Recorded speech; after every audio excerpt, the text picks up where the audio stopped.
We're recording. We're good to go. Good morning. Thank you for joining us here. We're going to go ahead and call the meeting to order. So this is the December 4th. Yeah. Let's get to the right year. I don't want to go back and do Christmas. March 4th, 2020, Nevada Board of Agriculture meeting. And we'll go ahead and start out with a Pledge of Allegiance. Tim, would you mind starting us out, sir? I pledge allegiance to the flag of the United States of America and to the republic for which it stands, one nation, under God, indivisible, with liberty and justice for all. Thank you, sir. All right, we'll move on to the roll call. We can start down here with you. Tim Defrina, Humboldt County, Livestock. Paul No, Clark County, Nursery Industry. Jim Snyder, Oak Crops. Heather Lackey,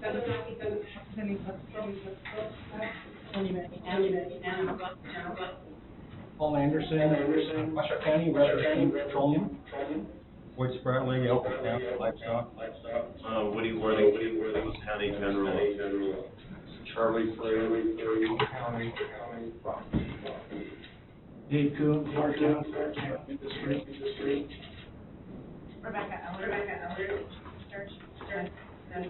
Sorry, did I jump through?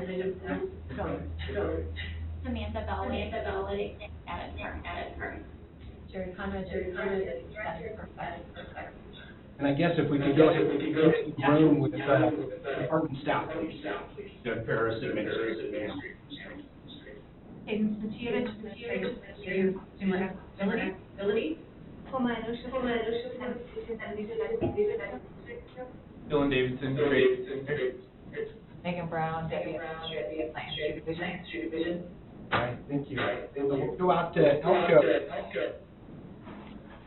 Pete Paris, Elko County, Nevada Wool Growers. Thank you, Pete. Do you have any staff out there?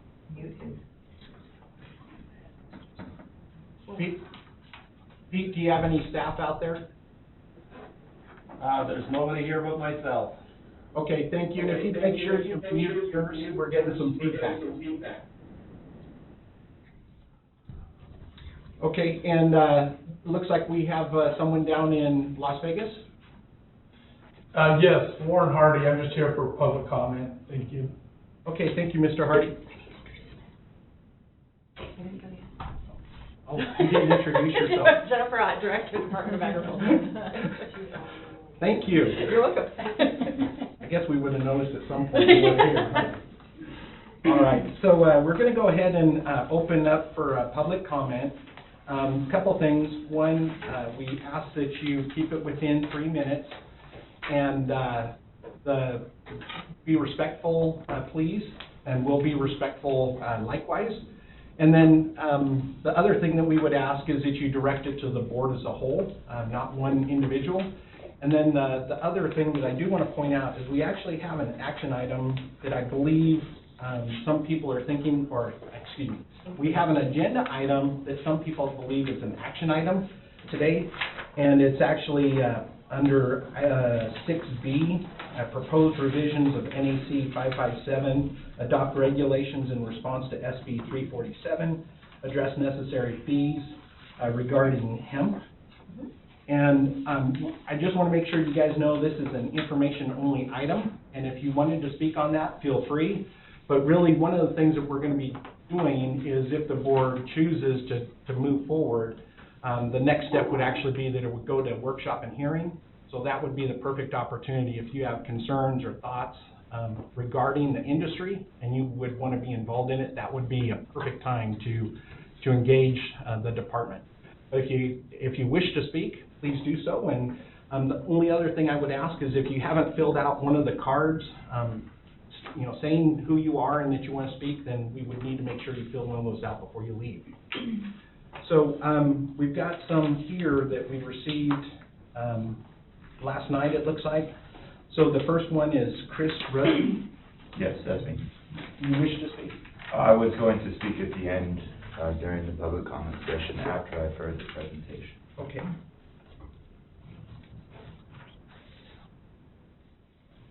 Okay. Michael Perry, That's me. and if you would go ahead and come up to the table here? Sure.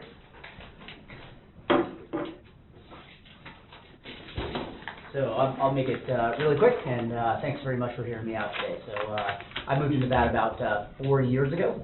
I spent most of my adult life in overseas in Ukraine, and entered the hemp industry there, where the hemp genetics and industrial hemp have always been part of their economy. They've been using it to make plastics and proteins and rope and cordage and all kinds of electronics and so forth, in all the time when it was practically banned in the United States and most of the rest of the industrialized world, and was part of the movement that brought true industrial hemp to the United States. I was the primary litigant in the lawsuit against the DEA and the Ninth Circuit. I was a founding member of the DC Hemp Council. I'm very active at the Hemp Industry Association, National Hemp Association. So we got a really, really good bipartisan, bicameral support for all the actions that we did at the federal level. And all the time, when I was dealing with the hemp community and all the different states that were developing spaces, you heard farmers from Kentucky and Colorado and California talking only about the difficulties. And then I would get back to Nevada, and I was so proud to report to them that the only thing that Nevada farmers talked about was their crops and the weather and what they do after work. And that was it is a real credit to the state, and in particular the Department of Ag, for having taken a traditional Nevada laissez-faire attitude towards hemp and looking at it as an economic driver and not as a echo of the war on drugs. And to that, I give you guys a lot of credit. And so did the rest of the farmers around the country who I encouraged to come and try Nevada, and a lot of them did. So here we are. And for those of you who are less familiar with hemp, I just want to encourage you to take a positive outlook towards hemp in this state as an economic driver. We have a real advantage. We're a small state. The bureaucratic atmosphere here is easy to navigate. You guys actually have control. We can actually talk to our representatives. This is an opportunity that Californians don't have. So generally where I'm going with this is diversion is no longer an issue. We have legal marijuana. You can walk down the street and you can buy it. Nobody is growing hemp to get THC. Nobody wants to get high. You'll just get it's a hippie's disappointment. It was what industrial hemp used to be called, and that's what it should be called. So when we're looking at the way we treat crops in this state, I really encourage you to look at it not as a diversion issue, not as a danger to society. There's a lot of propaganda by the FDA that says CBD in particular needs more study. Well, there are 10,000 peer-reviewed studies on the Department of Health's website. You can read it. There are no negative side effects. The whole study about the liver damage was an invalid study. So far, we don't know any bad things about it. But what we do know is it is a top 10 superfood. It's blueberries, it's one of the healthiest things you can put in your body. So if we later find out that there are some certain health risks, we will find those out in due time. In the meantime, it should not be looked at as a particular danger to society. It's not addictive. There's no diversion. And really, Nevada has an opportunity to lead here. And I would like you guys to consider that, to contact me or some of the other people who have been involved in this at the national level that have a body of knowledge. Not every one of you is supposed to know everything about everything. I know about hemp. I'm here for you. I would like to let you guys know the advantages, to let you filter some of the propaganda and the risk, the echo of the war on drugs. You're over time, but if you go ahead and finish out. So that's all I wanted to come here and say. So I know that some hemp policy is up for discussion in the farming realm, and I'm not a farmer. I'm not a direct participant in this conversation. I'm downstream from that. I'm an observer. And I feel like our state should be looking at this as a huge economic driver and not as something that should be overregulated. I encourage you to look at all the issues that come up with hemp through that lens, and to contact me if you want to get some more insights as to how our industry works and the potential that it offers the state. So thanks very much for having me. Thank you, sir. Thank you. Next one is Joe Frey. Hi, thank you all for your time. I'm Joe Frey from Fallon. I'm a grower, grow hemp, alfalfa, corn, some other stuff out there. And again, I'd like to reiterate what Mike said. I love that we have access to the board, access to the legislature, a bunch of good folks that we work with. I do have an issue that we'll work through here, but I prepared a small written statement here. I would like to call the board's attention to the Nevada Department of Agriculture's lack of compliance with the Administrative Procedures Act. I feel they have effectively cut out the very industry which they represent from being able to have a say in regulation. The main issue at hand here is the THC limits for hemp that they have set and the testing procedures in the field that they've established. Never was there a noticed public meeting or industry or concerned parties to raise issues they might have. In fact, some of the regulation was implemented retroactively.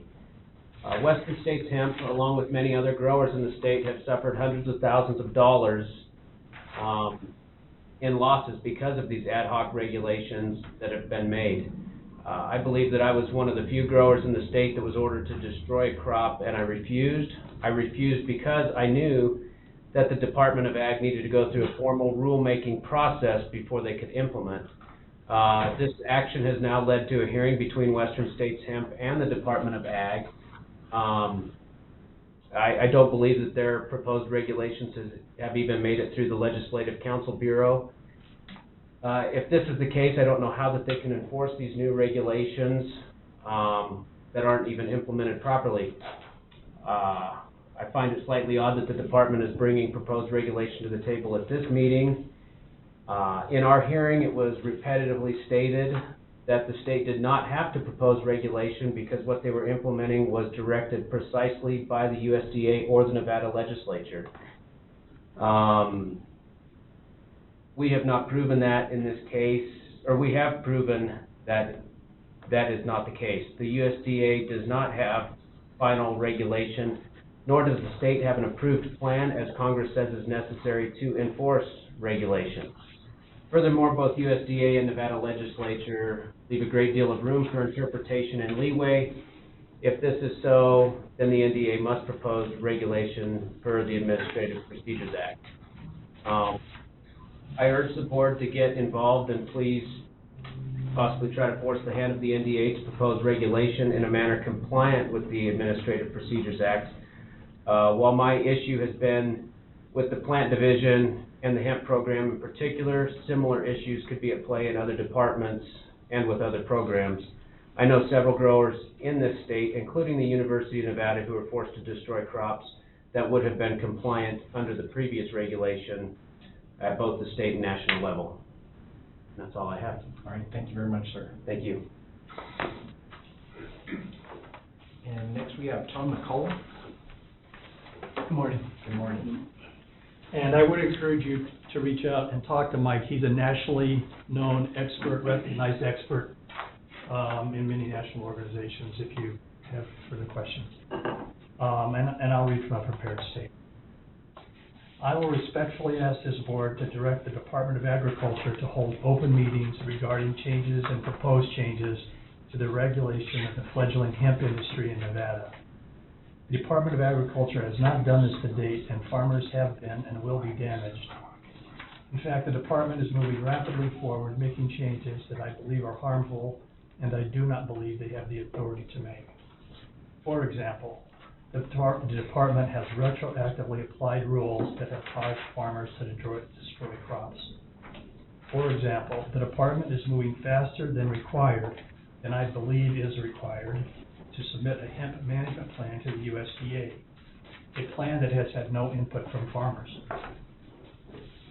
States who are leaders in the hemp industry, Oregon, Colorado, and Kentucky, and are more actively working with their farmers and are not submitting plans to the USDA as of yet.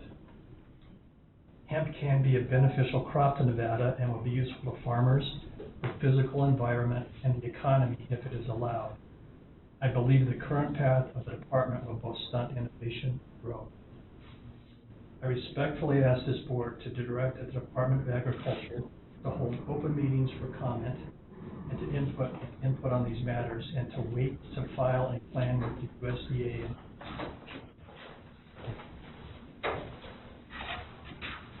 Okay, those were all the public comments that I had. Is there anyone else here in Sparks that wishes to speak? And what we'll do is we'll go ahead and, Elko, is there anyone there for public? No, nobody here but myself. Okay. So then what we'll do is we'll go ahead and go down to Las Vegas, and if you'll state your name, and go ahead and start, 3 minutes. Thank you, Mr. Chairman. I apologize, I got a little bit of an echo feedback. I think you said to go ahead? Go ahead. Yes. Okay. My name's Warren Hardy. I'm here today representing the Nevada Pest Management Association. I'm here to speak on Regulation R-154-17, which has been in play for some time. As you know, that regulation was promulgated to address the provisions of AB 32 of the 2017 session, and a labeling requirement, a new labeling requirement was placed into that. I know it's been characterized that it's clarification, but in practice, it's a new labeling requirement that's being placed on the industry. The agency has reported that they did a study that showed an uncomfortable number of applicators or operators that couldn't identify the pesticides that were in their application devices. That's a real issue. That's an issue that they're rightfully concerned with, that we're concerned with, that the board should be concerned with, and that we should pursue a remedy for as soon as possible. Our concern, and I'm bringing this up, I'm in conversations with your staff, but I'm bringing this up just because this is my only opportunity to bring this before the board for quite some time, possibly before this is resolved. The regulation that has been proposed in R-154-17, we just don't think will be effective in addressing the problem. Basically, to make a long story short, it's basically requiring the individuals who have been identified in the study as not being able to accurately identify what's in their application devices to then label those application devices. We don't believe that's going to have any effect in addressing the problem. The real solution to this is to take action to make sure that the individuals, the operators, are able to identify what's in there. Our alternative solution to this, and the reason I'm here is there's been some confusion, I think, about what we were proposing, because it was created by us because initially we said, why don't you pull that out of the regulation or let's deal with it in statute. It became very apparent that that was not the direction the board, your staff wanted to take. We respect that. So we have proposed an alternative regulation that we think will address the problem. You're currently licensing these operators that are working in the field that should be able to identify the product that's in their service containers. We believe if they cannot identify what's in the service container, they should be cited for that. They should receive a citation for their inability to identify what they are applying to a person's home or field or property. There's already a requirement that they keep a written record of what they are applying for 2 years. So that sort of begs the question, if they can't identify it to an inspector, are they accurately recording, as per current requirement, what's being applied? We believe that by citing them, holding their quote-unquote feet to the fire, will have a dramatic impact on their desire to be able to figure out and identify properly what's in the application device. We have also proposed as part of that, yes. You're over the 3 minutes, so if you could wrap it up for us, please.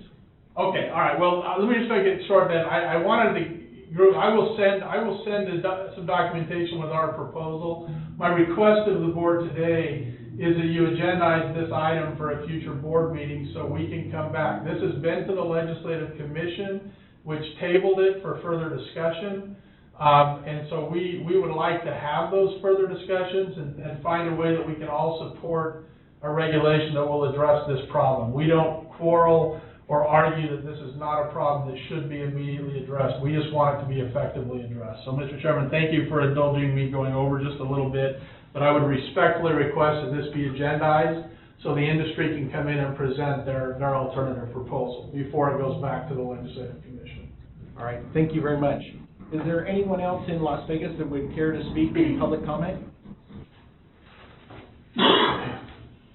Okay, it looks like we now can move on to item 3, the approval of the December 4th minutes.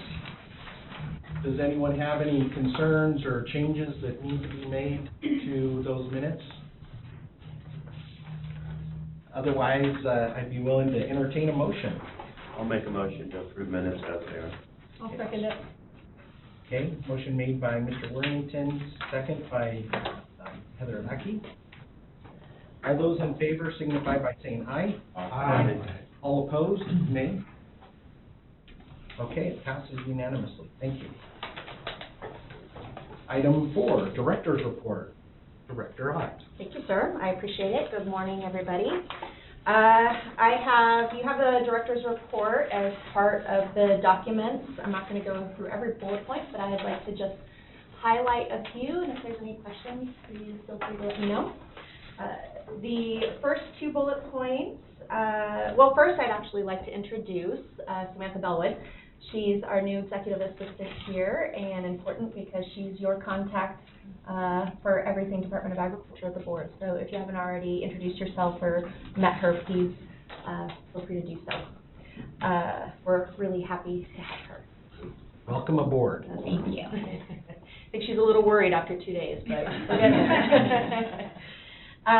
the other update that I'd like to make is for the state veterinarian update. We have had several candidates put their name forward. We've been working through that process, and I'm happy to say that we are in the final stages at this point.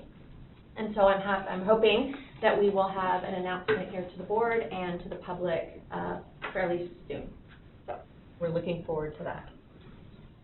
Going down the list, I had the absolute pleasure of traveling all over the state this winter, November, December, and January, and had several roundtables around the state with industry members, also with members of county offices and city offices as well. And much of it was open discussion. We did a quick presentation on the different areas of the department. And then it was a really open discussion on concerns, items that were happening in the industry that they had concerns about, suggestions. It was really a wonderful experience and a wonderful conversation. I'm hoping to do that at least every year, if not more often. It really provided us with some great feedback, and much of that is either has been passed on for staff to work on or is part of a larger plan that we'll be able to address. And a lot of it had to deal with education, especially in industry, and so we've really tried to focus a lot of our education efforts into some of those more industry-specific topics. So hearing that feedback has been really great, and we'll continue to do that. You might have heard in the news, this is about a bullet point halfway down, you might have heard in the news that the Las Vegas Raiders donated $500,000 to handle school lunch debt in the state of Nevada. I have to give kudos to our staff at Food and Nutrition. It was really their work that allowed the Raiders to come up with that idea and to gather those numbers, and they were able to wipe school lunch debt in the state, all past debt. As we know, the circumstances are that debt doesn't go away, it will accrue, and we've been working long-term with the Raiders to solve some of those problems. So we're really excited to work with them. I think it's a great public-private partnership, and we'll see what great things that we'll be able to do together in the future. So it's really quite exciting for us. And we got some really good Raiders sunglasses and Raiders water bottles. They're looking for fans up here in the north. I just got back from Washington, D.C., where I had the pleasure to attend the National Association of State Departments of Agriculture Winter Policy Conference. It was myself and 46 of my colleagues, directors, commissioners, and secretaries from across the state to talk about issues in agriculture. As you may imagine, hemp was a very large conversation and how different states are handling it. And I also had the ability to meet with several federal representatives at the USDA, EPA, and FDA to talk about our state's issues, and also to talk to a few representatives on the Hill to pitch some ideas about getting some funding for the state of Nevada. So it was absolutely my pleasure to be able to do that, and I'm very excited about what this potentially might mean for the next couple of months. So we'll stay tuned and keep everyone informed, not just the board, but the industry as well. Under partner coordination, that last bullet point there, I met with UNR and College of Agriculture staff. In the past, this board has received updates from USDA NASS regarding statistics for the state of Nevada, and I think that has presented more questions than it did answers. And so and Dylan, you're going to have to help me with this title. What's Brandon's title? Education Information Officer. Thank you. Our I call him our statistician. It's easier for me to remember. So our Education and Information Officer with Dylan has been working very diligently about gathering statistics for the state of Nevada and to really get a true representation of what our industry is. We've been relying on federal data, people that have been collecting data that based on formulas and don't really have a really good idea about our state. And so we were able to hire our statistician, and he's been working very hard. We've invested in a computer program to do that, and so we've been having conversations with USDA as well about some of the gaps of information that they have. And we're hoping, because a lot of our federal funding and a lot of the decisions that are made on a national level are based on those numbers, we really want to make sure that those numbers are right. And so we've been working pretty hard over the last year to get those numbers right, and we're well on our way, so I'm excited to report that. And with that, Mr. Chair, I'm going to be open for questions if you'd like, or if there's any other bullet points anybody wants me to cover. Does the board have any questions for Director Ott? Mr. Chairman? Go ahead. What's the status of your meeting with the Fallon Range, training complex? Yes, so the latest update is that the Department of Agriculture was a part of a letter. It was a consolidated letter shepherded by the governor to the Navy and Department of the Defense, expressing our disappointment in their solutions for the FRTC situation.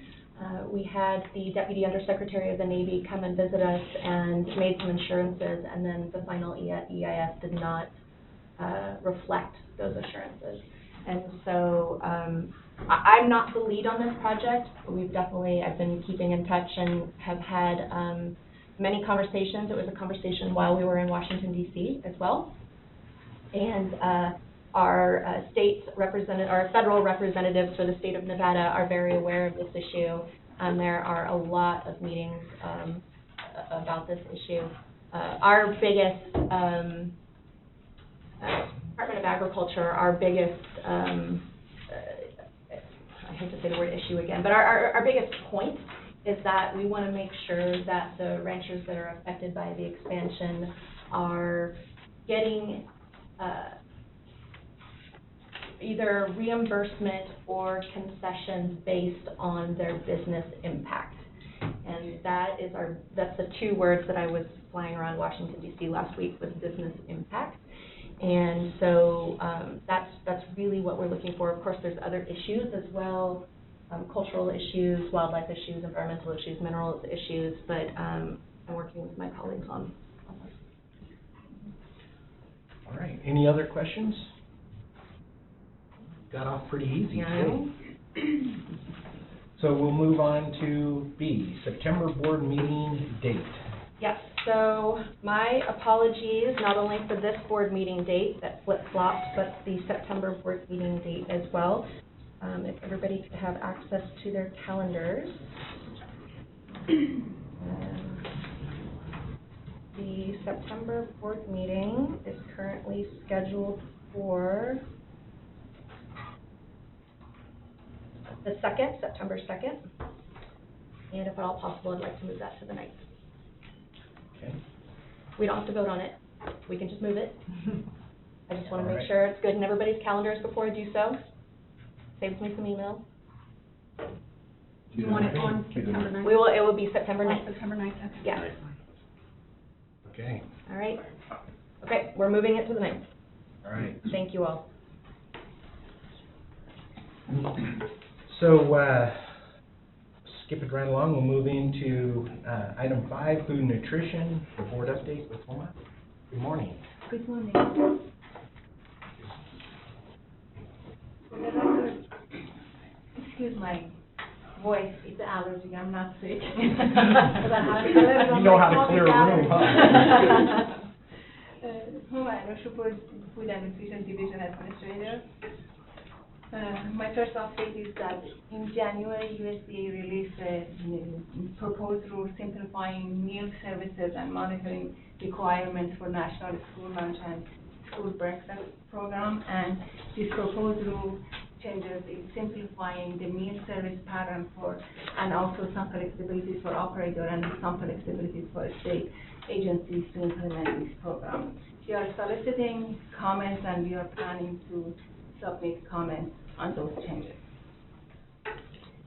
And in terms of partnership on community nutrition program, which is child and adult care food program and summer food program, are partnering with Department of Public Behavior Health to reduce obesity in our child care centers and early childhood centers, because national studies show that those participating in our child and adult care food program have access to higher quality food and there is less obesity in those centers. So we are working with them. We are having some brochures ready to tell them the basic facts about our program, how to apply, how the reimbursement process works, because many of them are afraid that this is going to be a lot of work. So we are out doing outreach and making sure we increase participation.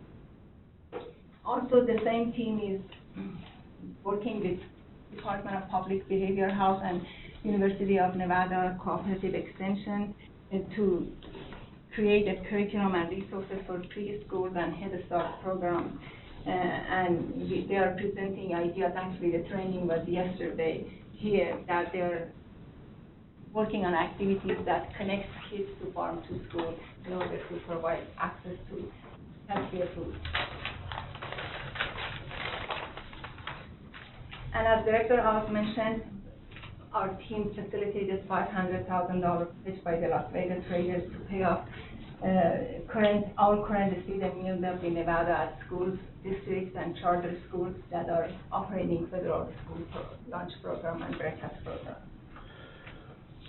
Also, Nevada is among the 9 states that was selected by the Institute of Child Nutrition to implement a START program, and this is a 12-month program that provides training and mentorship to our food service managers and site-level administrators and supervisors to help them to understand the operation of food services and also help them to implement the program better. We are the liaison between the school districts and USDA, and we facilitate communication, training, so helping them to implement the program. Also, our school nutrition has a partnership with the University of Nevada, and we rotate interns. They come here for a 2-week period, and they gain hands-on experience, whether it is in the office or whether they accompany us with the site review. With our food distribution, as we have mentioned in every board meeting, the trade mitigation is that we have provided over $9 million trade mitigation food program to our food bank, Tree Square and Food Bank of Northern Nevada, and I speak a little bit more at the end about this trade mitigation. And we also send request for proposal for our processed food, because we get the commodity food from the U.S. and we want to transfer those into processed food, so we get the chicken and we need to make a chicken burrito or chicken nuggets, so it's a 4-year contract that we are asking, they're seeking proposal from qualified vendors to process the food for us. Also, we allocated $5 million for fresh food and vegetables to the Department of Defense program, and this is way more than what we had. Last year was 2.1 million, and this year is 5 million, which is exciting that we are incorporating fresh food and vegetables in the food that we are providing for our school children. Our audit services conducted retail surveys and general store check investigations for 520 locations in both southern and northern Nevada. We completed audits for the organization that gets less than 750,000. We have to conduct the audit for them, but for those who get over 750,000, the organization conducts the audit and then we review the audit. So we reviewed 20 of them. Our food safety lab underwent its triannual accreditation audit by FDA. This is the State Central Milk Lab, and it was satisfactory, and our lab was accredited for another 3 years, and also our lab analysts were successfully recertified by FDA for regulatory testing. And I listed all the tests that can be done. And also we are awarded $14,000 for our staff to travel. This is by FDA to travel for training for inspection. Then I'm not going to go through every single bullet for the inspection and re-inspection that we conducted, but we have the list of the inspection and re-inspection of our dairy farm, our food processing facilities, and a store check for illicit products. So there is a list there for you. And through community nutrition, which is again our child and adult care program and summer food program, we, from July to November, we served a total of over close to 2.5 million meals in our daycare centers, and also over 300,000 on a Head Start, and over close to 8,000 to our shelter. And these are usually shelters with children and the result of the family violence, and but we are just doing the kids, not parents. And the summer food, the total of $300,000 meals were served. And some of them meals, you see, they are now up to date because it takes 60 days to process everything. So far, whatever we have. We also, through a school nutrition program, we applied for Farm to School grant, which is, our proposal is for the support for determination and identification of locally grown food, and working with our farmers and creating a farm to school network and delivering training, and it's just the start of the formal, it's for the start of the formal Farm to School program. Also, we had equipment grant, about $258,000 we gave to 26 schools to buy refrigerators, walk-in freezers, gas stove, and to help them with food safety, and also helping them to prepare fresh food from scratch in their kitchen for either adults, for our children for National School Lunch. From July to October, we served over 12 million meals through our National School Lunch program, and 7 million for school breakfast, and also 97,000 after-school snacks. And for industry impact, we go back to trade mitigation again. Through the food, they don't call it trade mitigation anymore, they call it the Food Purchasing and Distribution Program. We distributed 14 million pounds of food and worth $15 million for our food bank. That means in order for them to accommodate, they have to open new sites.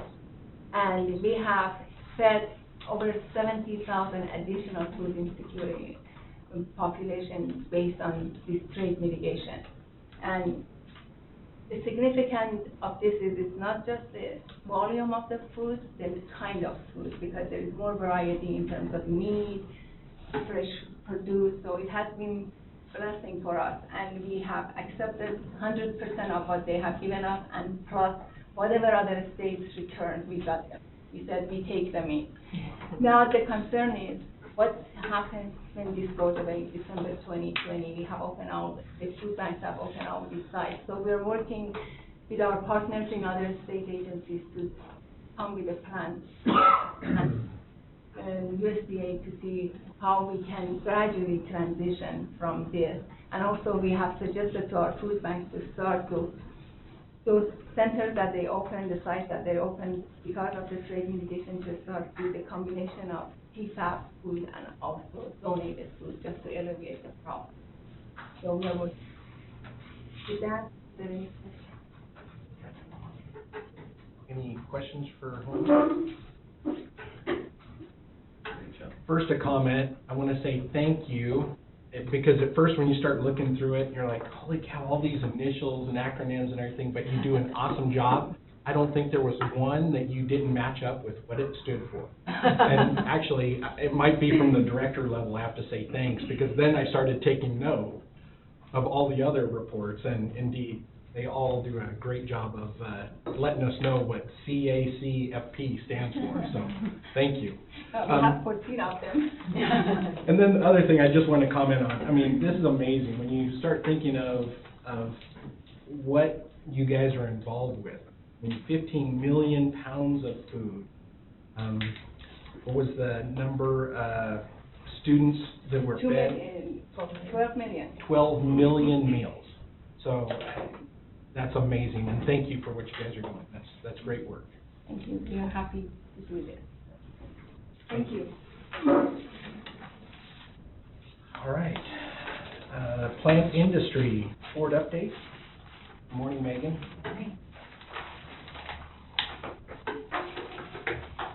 Good morning, Megan Brown for the record. I'll go over just a few, we have quite a lengthy 5-page report. We've been busy, but I'll just do some highlights. We are currently working on drafting our Nevada State Hemp Plan to submit to USDA. Our entomology staff is been traveling and has hosted public meetings and coordination meetings with county commissions related to Mormon crickets and grasshoppers in anticipation of a increase in population this year over last. We've been working, kind of our natural resource group, entomologists, noxious weed coordinators, and our EPA water quality have been working with our Nevada tribes to give trainings to the Duckwater Shoshone natural resource manager, along with the natural resource manager for the Intertribal Council. This has been an increase over years previous, so I just wanted to bring it to your attention that we've been trying to work on increasing our education and outreach to our tribal members.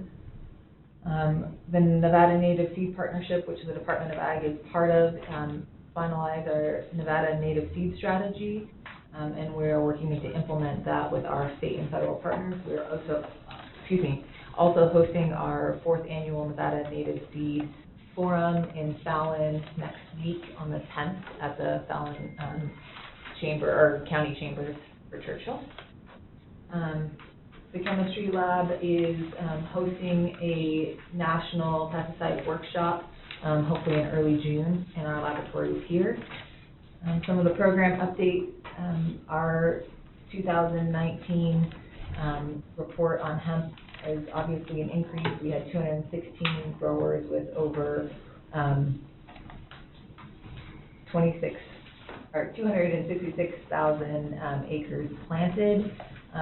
I believe there was a question at the last board meeting related to what proportion of crops were tested over, and that was about 13%, which is listed there.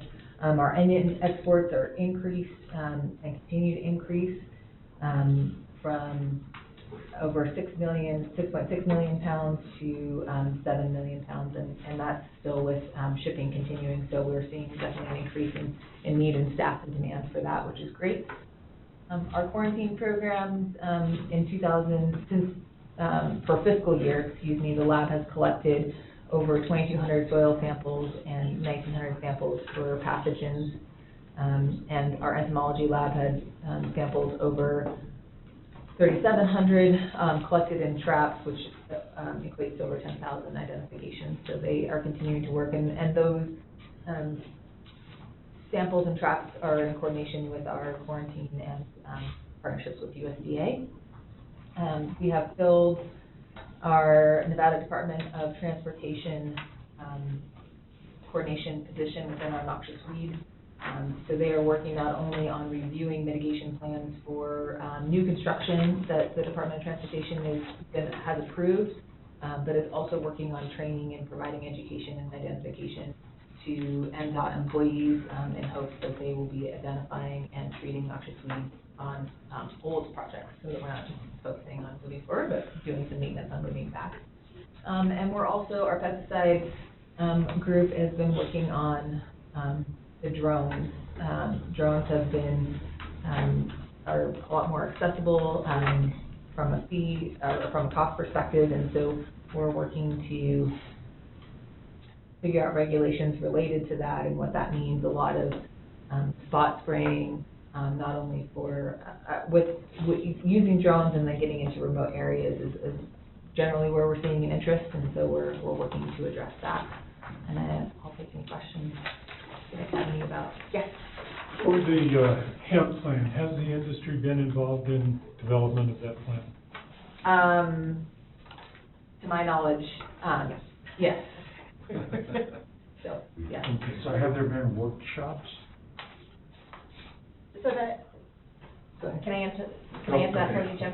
So the hemp plan is a plan that is from the state or tribal community to the USDA to operate a federally legal hemp industry in the state.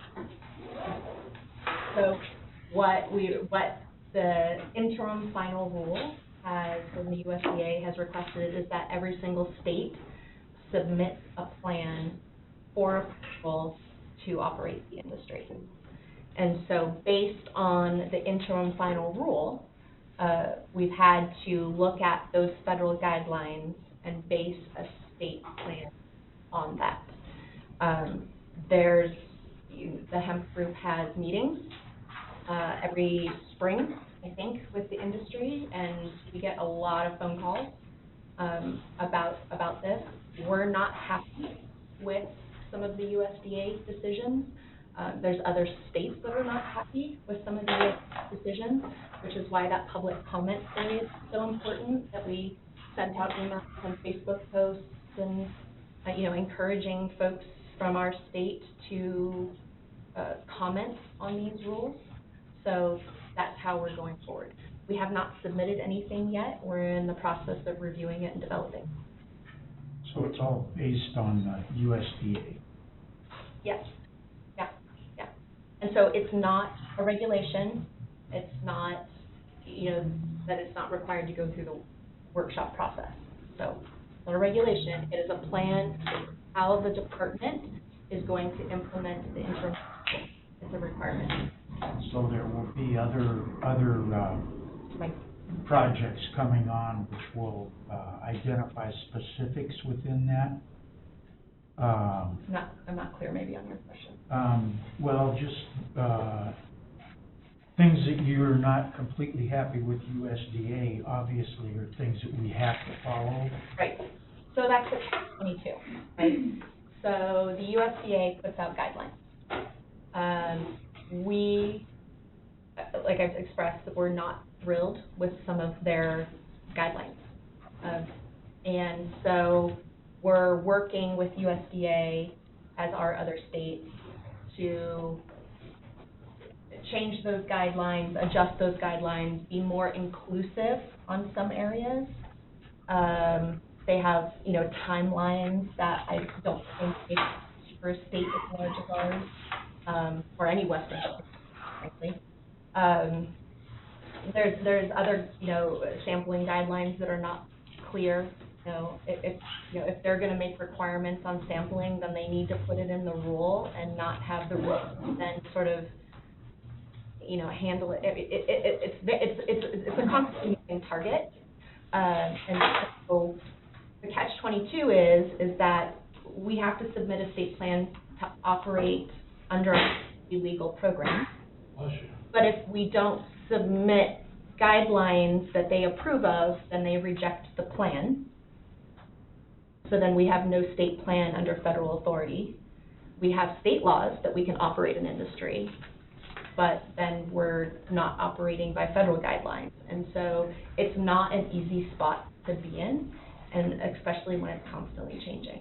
And so, it's a lot of conversations. We're trying to work through it. So there is some leeway within their guidelines that we can work on later after this plan's submitted? Yes. I would say not leeway as more as there's,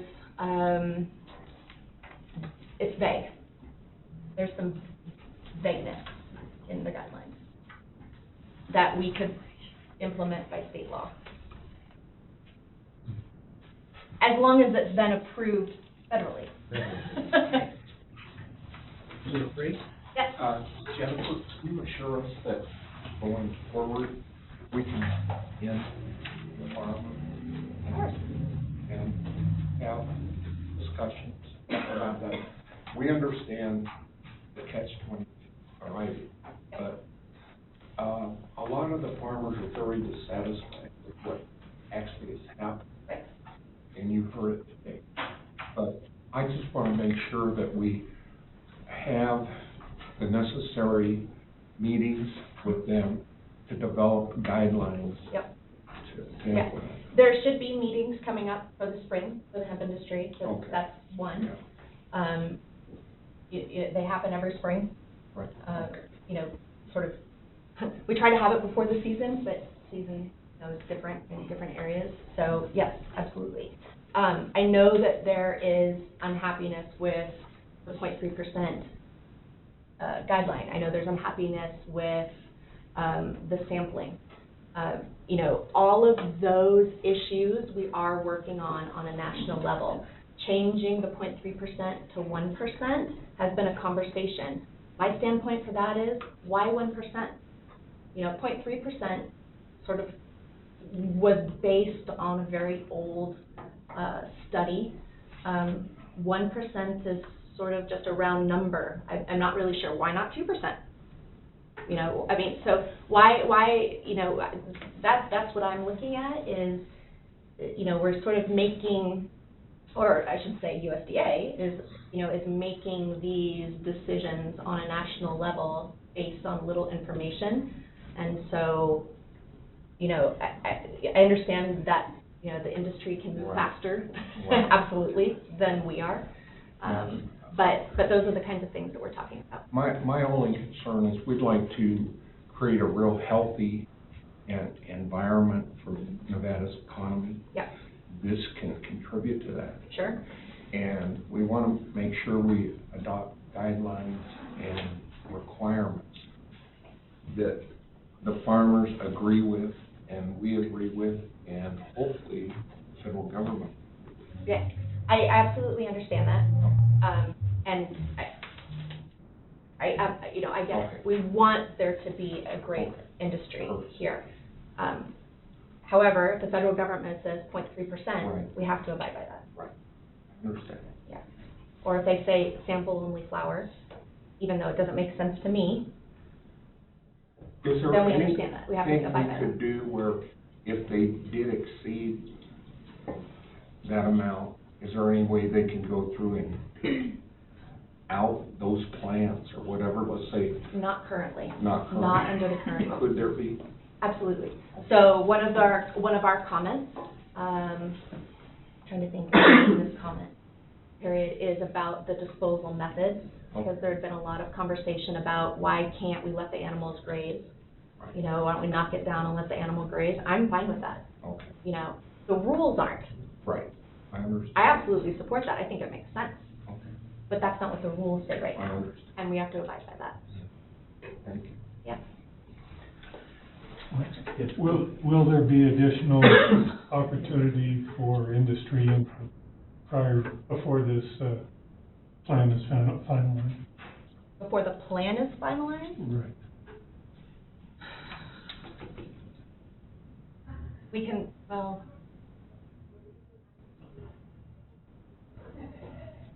what are you looking for? I just want to make sure we've adequately heard the industry. What does that look like? I have no idea. Right. So if you can answer that question for me, you know, that would be great. Because, you know, we could have a meeting that not everybody attended, and then we've got folks then that didn't attend the meeting and didn't get heard. So I'd love some ideas from the board on what that would look like. Well, And how would that would another be workshop, satisfied. is that, something that would do it? We could, but I think workshop maybe isn't the right word, though. Okay, maybe not. Yeah, okay, okay. We can explore that, Okay, yeah, yep. thank you. And from hearing from the board members that have spoke on this, I think that's what they're looking for, is Right. if the department can engage the industry so Sure. that we can have meetings and make sure that, and granted, if you don't show up and you're not there, then Yeah. you can't be frustrated you weren't heard. Right. But I think that's the direction we need to go, is have some meetings with the department and industry. Yep. So I'm happy to do that, absolutely. I just want to make sure that there's, you know, if you have an idea on what that looks like, I need to know that. Yeah. Okay, I don't at Okay. this time. Okay, all right, thank you. Megan, you're saying that it's gonna be a bad Mormon cricket grasshopper year for fights? Well, I don't know about the definition of bad. It seems like it's going to be an increase over last year, and so. Bad last year.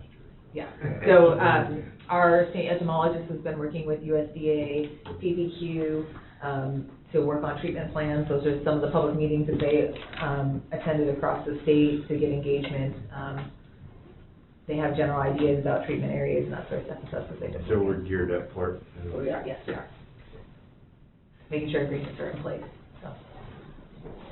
So I have a question that actually probably be Director Ott that answers this, but going back to the public comment, what we were hearing, where do we stand as far as the labeling and where we're looking to go as a department on the pesticides? The regulation is still with LCB. Okay. Yeah. So we're working, we've had, he's not there anymore. We've had many conversations with Mr. Hardy back and forth, weekly basis, and we're looking for a new date with legislative permission. Okay. Thank you very much. Hoping for the end of March. Any other questions? Megan, thank you. Yeah. Good to press on? Press on. All right. NAC 557, this is information only, to look at revisions of the regulation in response to SB 347 and address necessary fee changes. Great, again, for the record, Megan Brown, Deputy Administrator of Plant Industry Division. What we're bringing before you today is to let you guys know that the department's going to be moving forward in the process of workshop and hearing to address changes that are brought forward by Senate Bill 347, which is to the state's response to the 2018 Farm Bill and the new federal regulations. So again, this is some of the proposed language that we are going to put forward that will then go through the proper process of hearing and workshop. I can go through those, some of the proposed changes that are reflected on addressing the Farm Bill, and then also giving some clarity related to some issues. So the new federal regulations require that states adopt a testing procedure that includes the Delta-9 THC analysis using the post-decarboxylation method or an equivalent. The interim final rule of hemp production also requires the program to address ineligibility to anyone that applies has been convicted of state or federal felony related to controlled substances for 10 years. Currently, in the NAC, it says 5, and so we'll be updating that. Crop sampling guidance is also provided in the interim final rule and will be included in this regulation.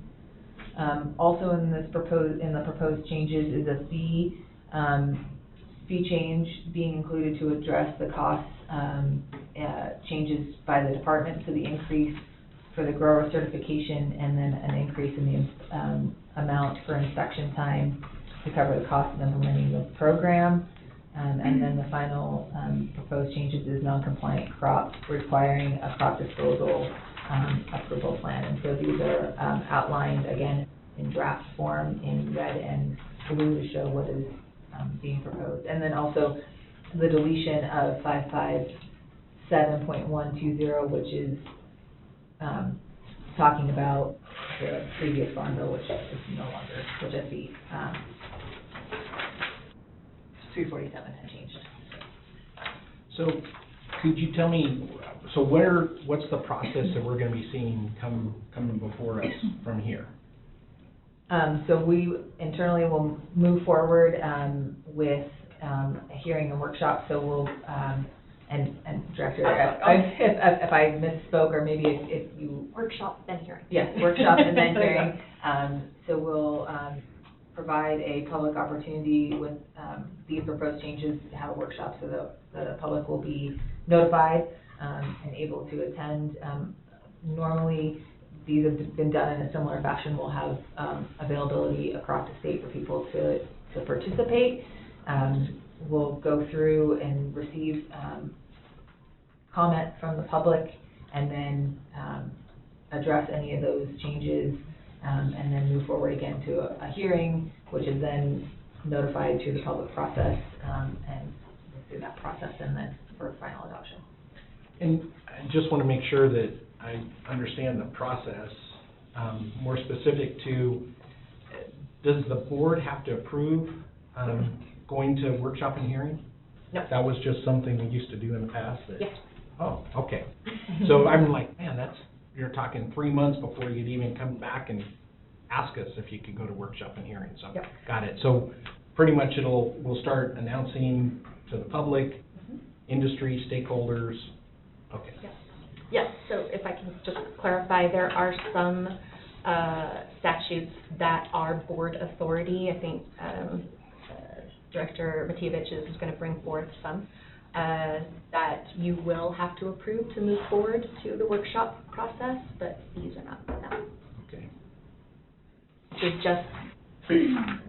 This is just notifying you that we are doing this. We're keeping in good communication. This is the first anybody's ever heard of this.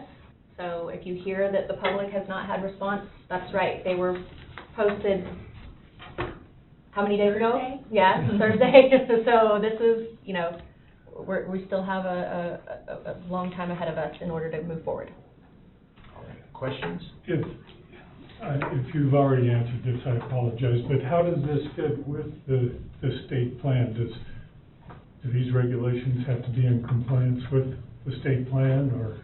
Yeah, so pretty much, yeah. They're reflective of each other. Yeah. State plan is just our communication packet to USDA.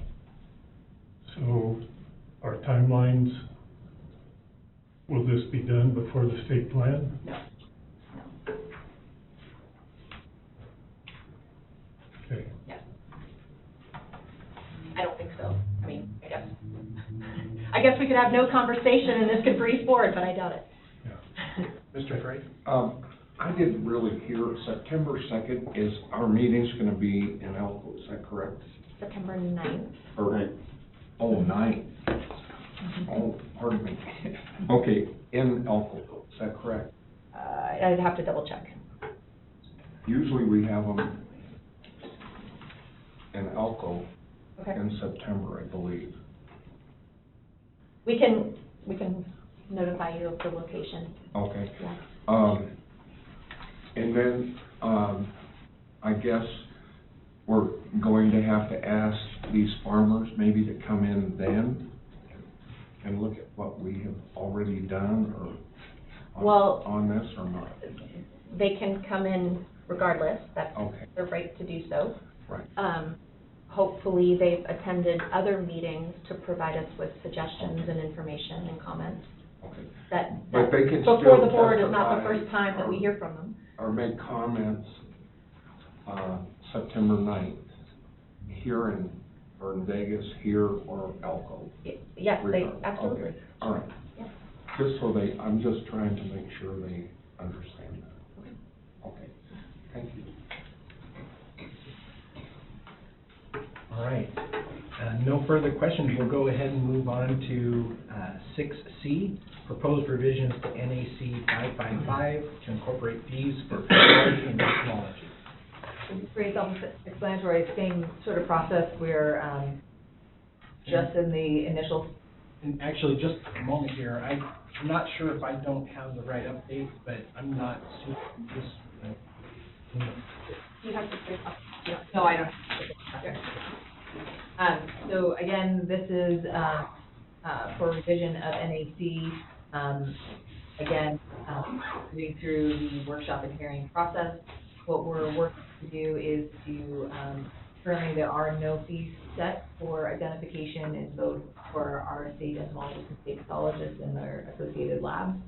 And so these fees would be for identification for both of those programs, to cover both the cost of the identification and the staff time related to those. And so we're working through that process. We, to kind of get our bearings, we've done a survey of surrounding states of what they charge for comparables, and what services they do or don't provide to ensure that we're within the realm of our other sister agencies.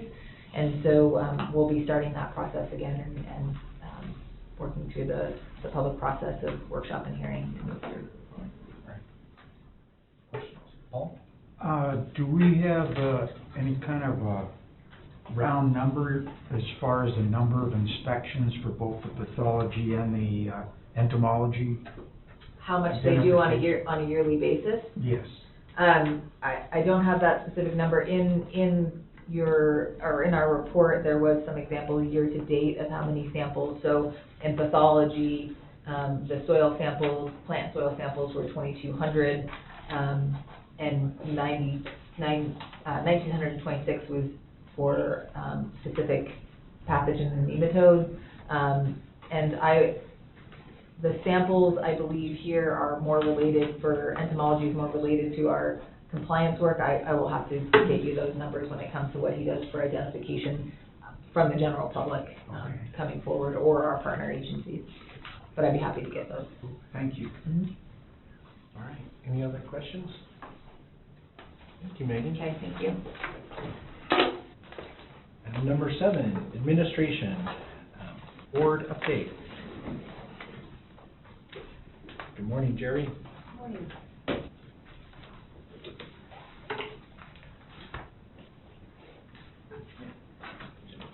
Just one moment. Can I just take this opportunity to thank Megan real quick? I don't know if all of you realize that Megan's been sitting in for Ashley while Ashley's out on maternity leave. And so not only does Megan have her job to do, but she has Ashley's job to do as well. And so she's sort of been dipped in the deep end with all of this. So I just wanted to recognize her and thank her for her work on this. So Thank you. Yeah, thank you. Likewise, thank you. yeah. Good morning, Jerry Conrad, Deputy Director for the Nevada Department of Agriculture, for the record.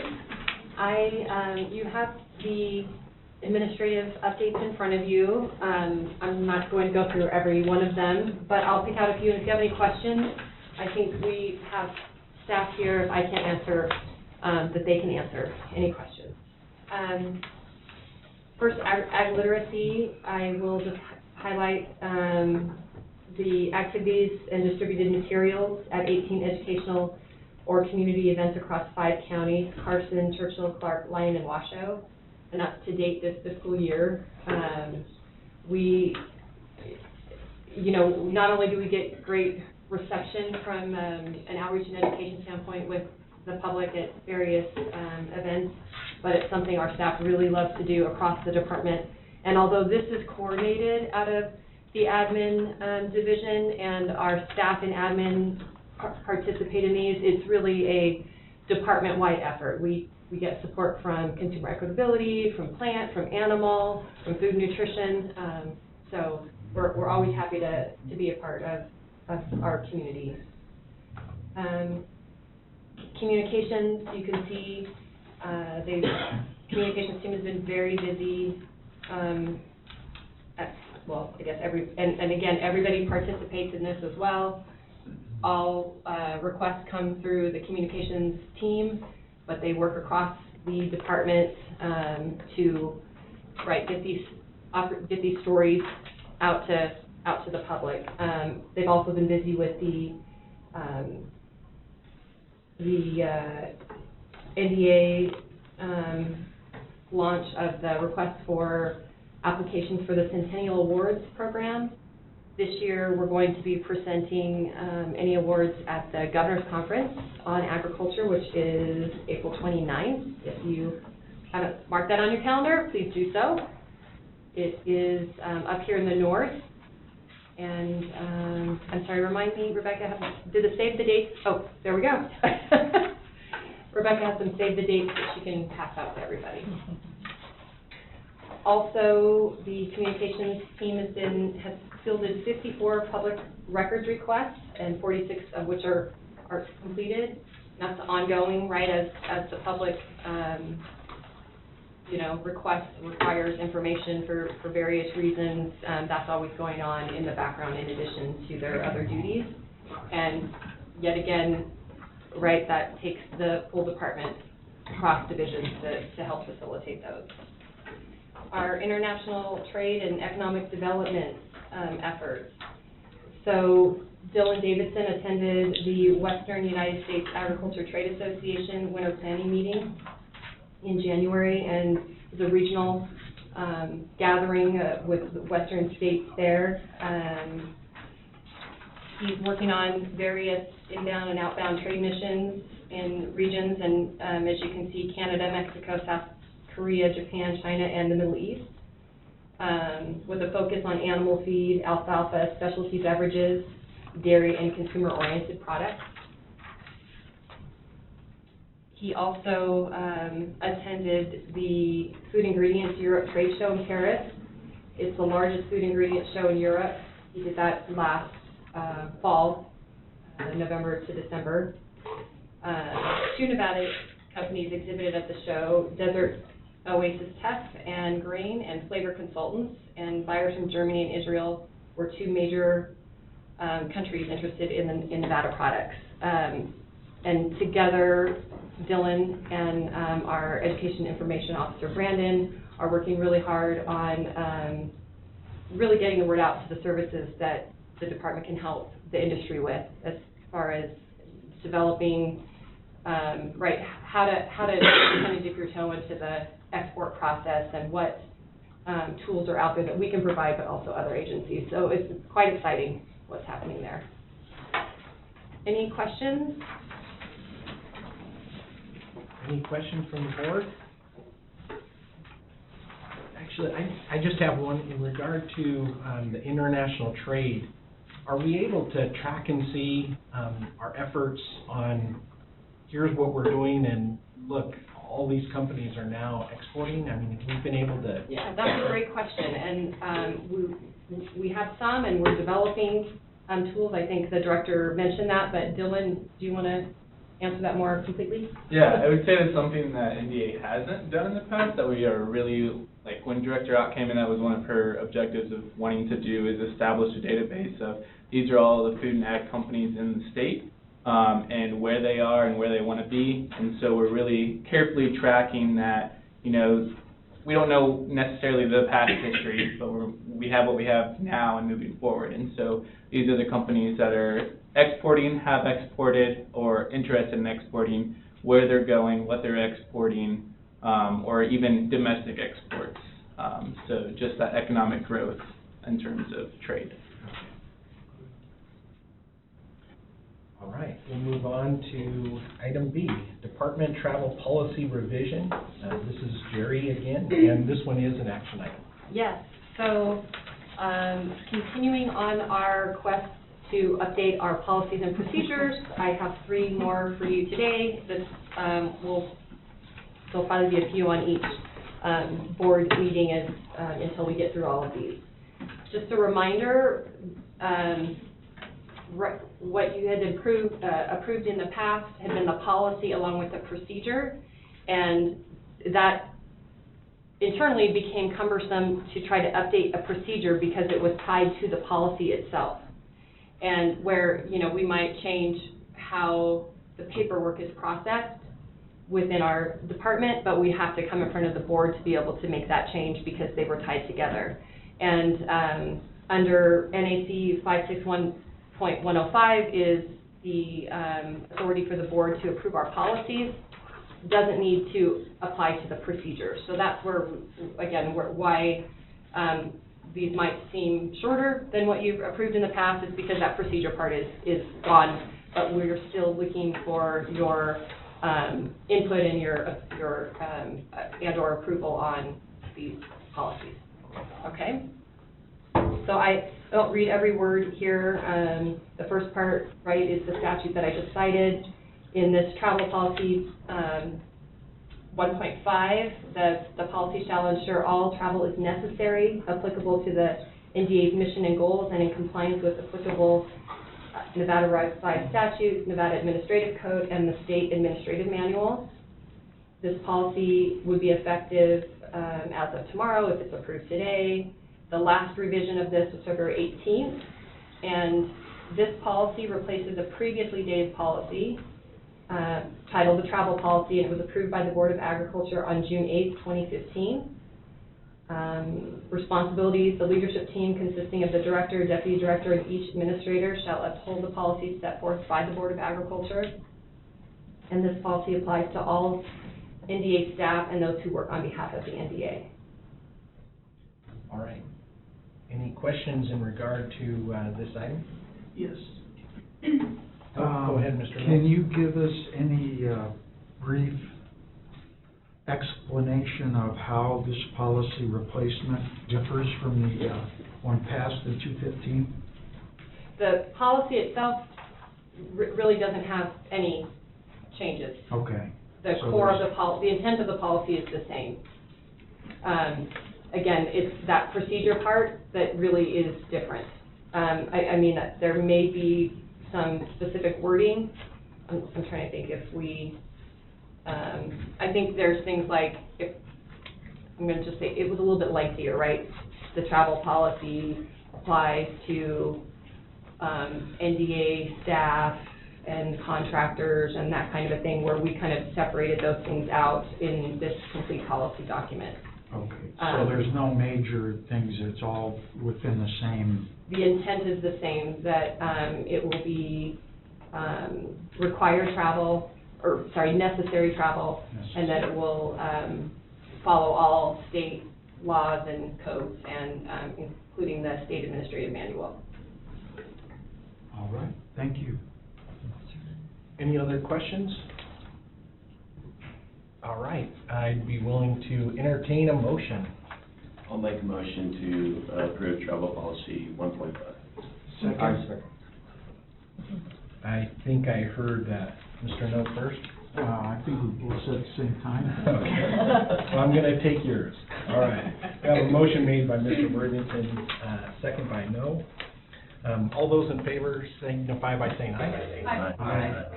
Aye. It passes unanimously. Thank you. 7C, and this too is an action item, Department Record Retention and Request Policy Revision. Thank you. Jerry Conrad again for the record. So this public record retention and request policy, policy 1.4, actually takes our current policy, the public records request policy, and really a kind of a I don't want to say unwritten, but it wasn't a policy, which is a request for public records policy. So we created one policy. This is where, in this instance, that there was I guess, a substantive change, because we took the retention policy and we added to it the public request portion. They kind of tie together, right? We're retaining records per state law, and we are providing those records as needed via the public request.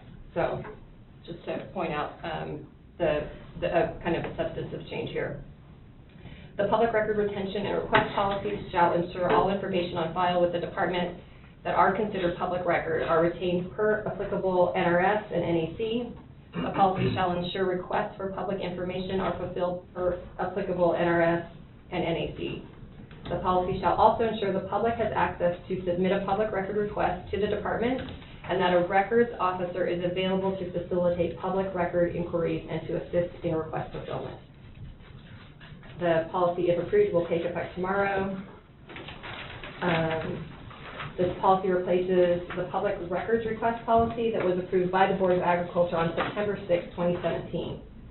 And responsibilities, the leadership team consisting of the director, deputy director, and each administrator shall uphold the policies set forth by the Board of Agriculture. Thank you, Jerry. Any questions for Jerry? Sure, I have one. Dr. Stratton? Wonder if Joe Blow out there needs to have some records, you know, he's gonna request numbers for whatever. What is the process for that person to come to the department to actually request those records? Okay, we have our public records officer right here. We have a form that we ask them to fill out. The form is not required, it just helps us keep the process streamlined, but we do require that the request be made in writing.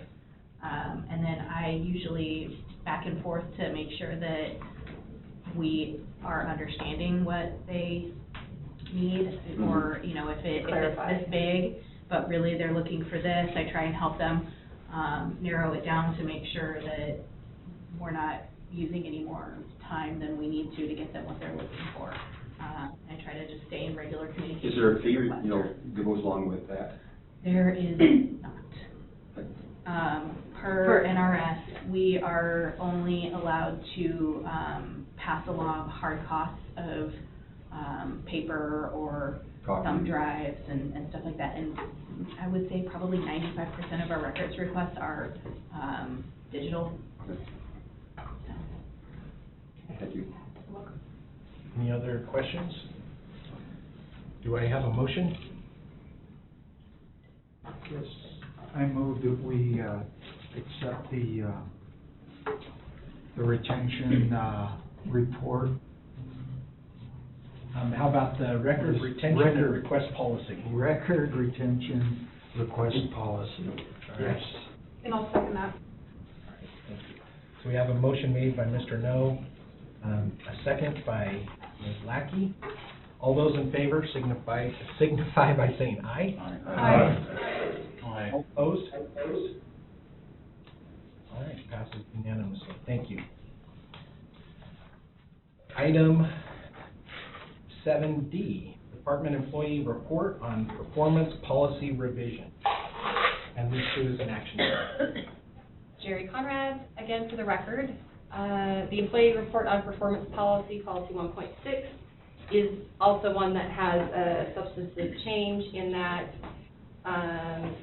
this policy replaces a previous policy titled Employee Appraisal and Policy and Development Policy, which was approved by the board on March 26, 2013. So aside from the name, Employee Appraisal, that name, the state as of late last year moved from appraisals to reports on performance. So there's that title change. And there's also some changes within the appraisal form itself versus the new employee report on performance. But also the past policy included development policy. And I know I'm getting into the weeds here, but we have another policy that we'll bring to you that also is development. It's called training and development. And so we decided to narrow this one to the report on performance, and the training and development policy, when it comes before you, will just be training and development instead of having training in two different policies. So that's kind of the main difference here. The employee report on performance policy shall ensure supervisory staff complete employee reports on performance, which, this is kind of an internal reference, but Human Resources Form HR 15, that meet all applicable NRS and NAC. If approved, this policy will be effective tomorrow. This policy replaces the employee appraisal and development policy approved by the Board of Agriculture on March 26, 2013. Responsibilities fall to the leadership team, which includes the director, the deputy director, each administrator, and we will uphold the policies set forth by the Board of Agriculture. And this applies to all NDA staff and those who work on behalf of the NDA.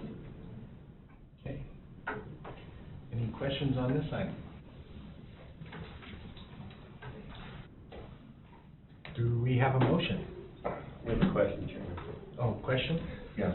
I guess I'd like to know who has access to these performance policies. Is it just governmental or is it private industry?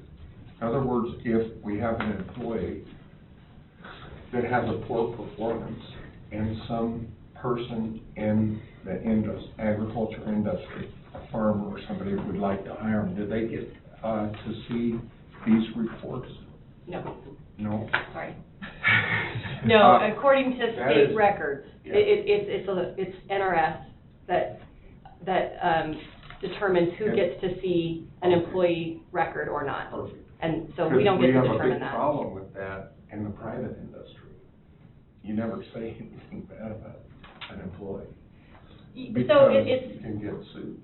it's, I'm afraid of it, you know. yeah, it's similar, right? It's similar hiring for the state. If you're looking at hiring a former state employee, you would call and there would be a reference made and you would determine, right, with that reference on if you thought you wanted to hire that person or not. But their records themselves are not public record. A personnel file is not public record, and that's per the Nevada Verizon statute.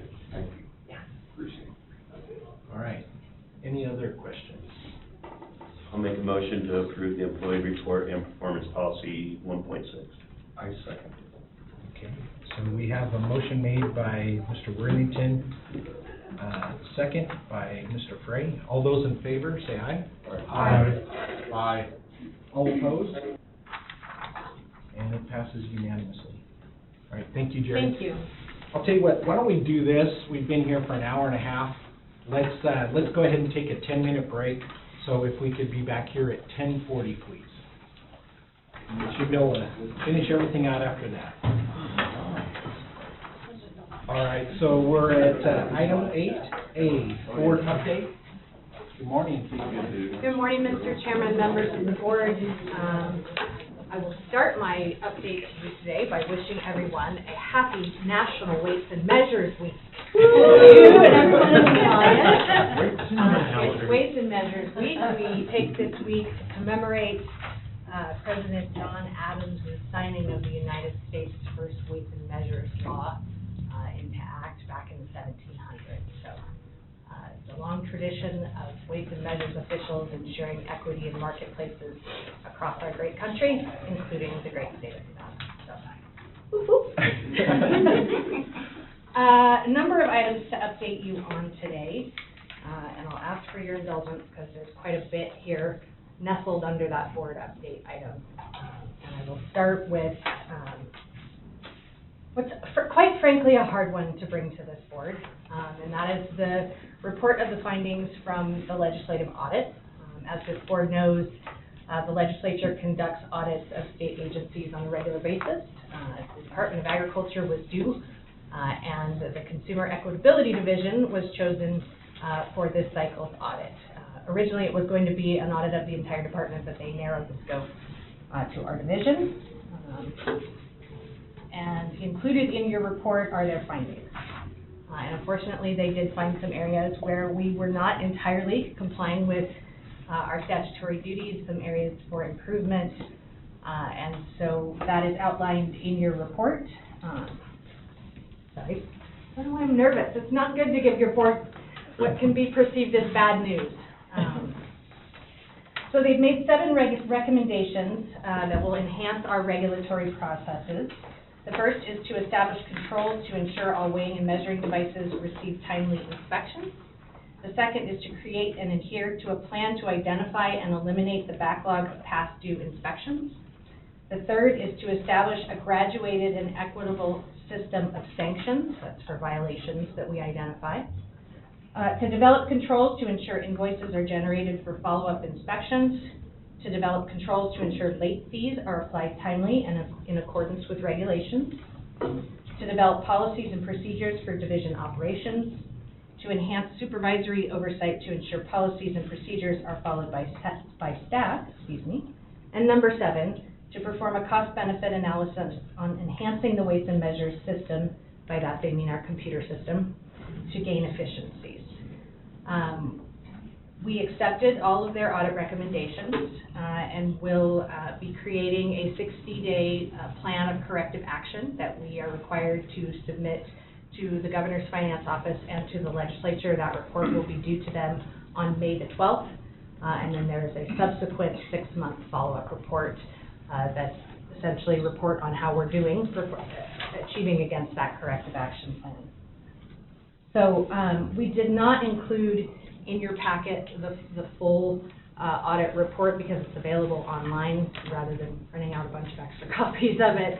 I would actually encourage all of you to take some time to go through and read the report because I think it will give you context for their findings. In some cases where they have a finding, they found one exception. And so while it's, again, always difficult to have an auditor come in and find a place where there are exceptions, in some of those cases where they tested, they only found one place where we hadn't made a mistake. And I think, all of these findings, quite frankly, I hope that you will agree, are things that we have been pretty forthcoming with this board about over the course of the last 2 years in our operational and fiscal updates to you. We've described the challenges that we have primarily from a staffing standpoint, and many of these issues are directly related to those staffing challenges that are long-standing challenges, and that with your support we are beginning to address. As this board knows, we put in our first fee increase for weighing and measuring device licenses and our test fees in July of 2019. And the revenues from that, quite frankly, are what are going to fund the additional staff that's necessary for us to bring up our performance in this area, and ideally to fund a system to help us conduct our business in a modern fashion, to move away from the legacy paper-based system that we're using today, which is quite cumbersome, does not provide our staff, our inspectors, or the device owners and the public with live access to data. And so, again, while it's always hard to have somebody come in and critique your operation, it's an opportunity to focus our performance improvement efforts. And so, again, I would encourage all of you, while audit reports aren't necessarily entertaining, I think it will give you context for their findings. And because this is nested within my update, I don't know, Mr. Chairman, if you want me to continue and ask questions at the end, or if you want to take Actually, this as might we be go. good. Normally, I try and let you guys finish before we start asking questions, but I mean, I think this may be a good one to open up. Is there anyone that has any questions or thoughts on this part of it? I mean, I have to admit, I know in the past the division has had issues with some of these, and attempts have been made in the past, and I'll be honest, and thank you for recommending we read it. I did not do that. So it could be some of these, I'm like, for Pete's sake, I thought we were moving forward on it. That maybe that was the one instance of, a case where something didn't happen, but I guess I was kind of concerned by it as well. I'm like, oh, geez, 7 items. I guess the one thing I would ask, were there any that were of a surprise? No. I mean, to me, many of these things were items that, as a division, my team and I have been working on addressing. They weren't, none of them came as a surprise. I think, at the end of the day, these are operational challenges, they're management issues. It wasn't that, I'm proud to say that, there wasn't any finding of any kind of fraud or, inappropriate actions. It really comes down to, managing our day-to-day activities, our inspection activities, our accounts receivable activities, and in many of these cases, we had already begun process improvements on them. And so, as I said, it just never hurts to have an outside perspective, help you focus your improvements, and call out those things that are perhaps most deserving of attention and limited staff resources. So, and I will say, particularly for number one, we've been giving performance reports to this board on a regular basis. I don't think it will come as a surprise to you that we had outdated inspections. I think we've been pretty forthcoming about that. But I'm pleased to report to you that as I sit here today, only 1% of the 46,000 weighing and measuring devices in this state have not been inspected in the last 2 years. Okay. 75% of them have had an inspection in the last 12 months. That's a significant improvement from where we were even 6 months ago. So even without this audit, frankly, we would have been addressing these things. As I said, it's never fun to have your shortcomings spotlighted perhaps even, but we're working on them. Things like being sure that we're generating invoices and collecting on those. Right now, our revenue stream for our device licenses is $1.7 million. We have $34,000 in outstanding invoices, 3%. And so, most of you are businessmen and women. A 3% past due rate is really pretty darn good. We're going to get it down to zero, or as close to zero as we can get it. We may never get it all the way to zero. We may have to refer some items to the controller's office for collection activities. But generally speaking, and that's why I say I encourage you to read the report, because I think it will give you that context that while they did have findings that perhaps we weren't always invoicing and collecting exactly on time, that our overall performance, particularly given our resource limitations, I'm proud of. And I think as a board you should be too. And we take this report seriously. We'll endeavor to correct these things, certainly within the period that's been established for us. A couple of the things, implementation of a system will take time, but yeah. I just wanted to echo, and I hope every one of you gets a chance to talk to Administrator Matijevich for that. There was a lot of work that happened. When the audit staff came to us, I just want to let everybody know that we welcomed with open arms. When she said that we're always here to, we really appreciated their feedback. I mean, that is not lip service. We were thrilled to have an outside opinion on how our programs can improve and how, we can do things better. And I think it's her staff's credit that, our auditors didn't want to leave at the end of our, they actually really enjoyed being here because it was a great working environment. And when our response letter was due to the audit subcommittee, we actually had to hold back on all of the improvements that had been made. In hindsight, I think we wish we had had a 3-page letter with all of the improvements instead of just the 1-page letter we had sent. But there had been significant improvements made from even before the auditors were here to the time that this went through the audit committee at the legislature. So I just wanted to commend her for that. Thank you. Mr. Frey. Candace, how many complaints do you get from the public about a problem with the weights and measures? And it's just about, the real hot spots, are there a lot of them or just a few? Board Member Frey, we, on average, across the last, I would say, 3 or 4 fiscal years, we probably get about 150 consumer complaints that are filed with the division every year. Far and away, the greatest percentage of those is related to motor vehicle fuel. Concerns about proper operation of a pump, disparity between the advertised price at the curbside and what they're paying, what's being displayed then at the pump, labeling, to a lesser degree, fuel quality concerns. And then we do also get other consumer complaints. That's typically something that I do include in my summary. So if it's in your board report today and has been in my last board reports to you, kind of by type, and those that I include under the header. So fiscal year to date, this current fiscal year, so from July 1 till about 2 weeks ago, we'd had 6 fuel quality consumer complaints and 59 consumer complaints about what we call weights and measures issues, which would include fuel dispenser operation, but not actual fuel quality. They're very proportionate from a geographic distribution. About 70% of them are in the greater Las Vegas metropolitan area.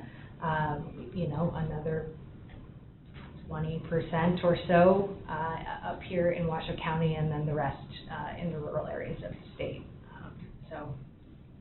Do you spend a lot of time on those complaints?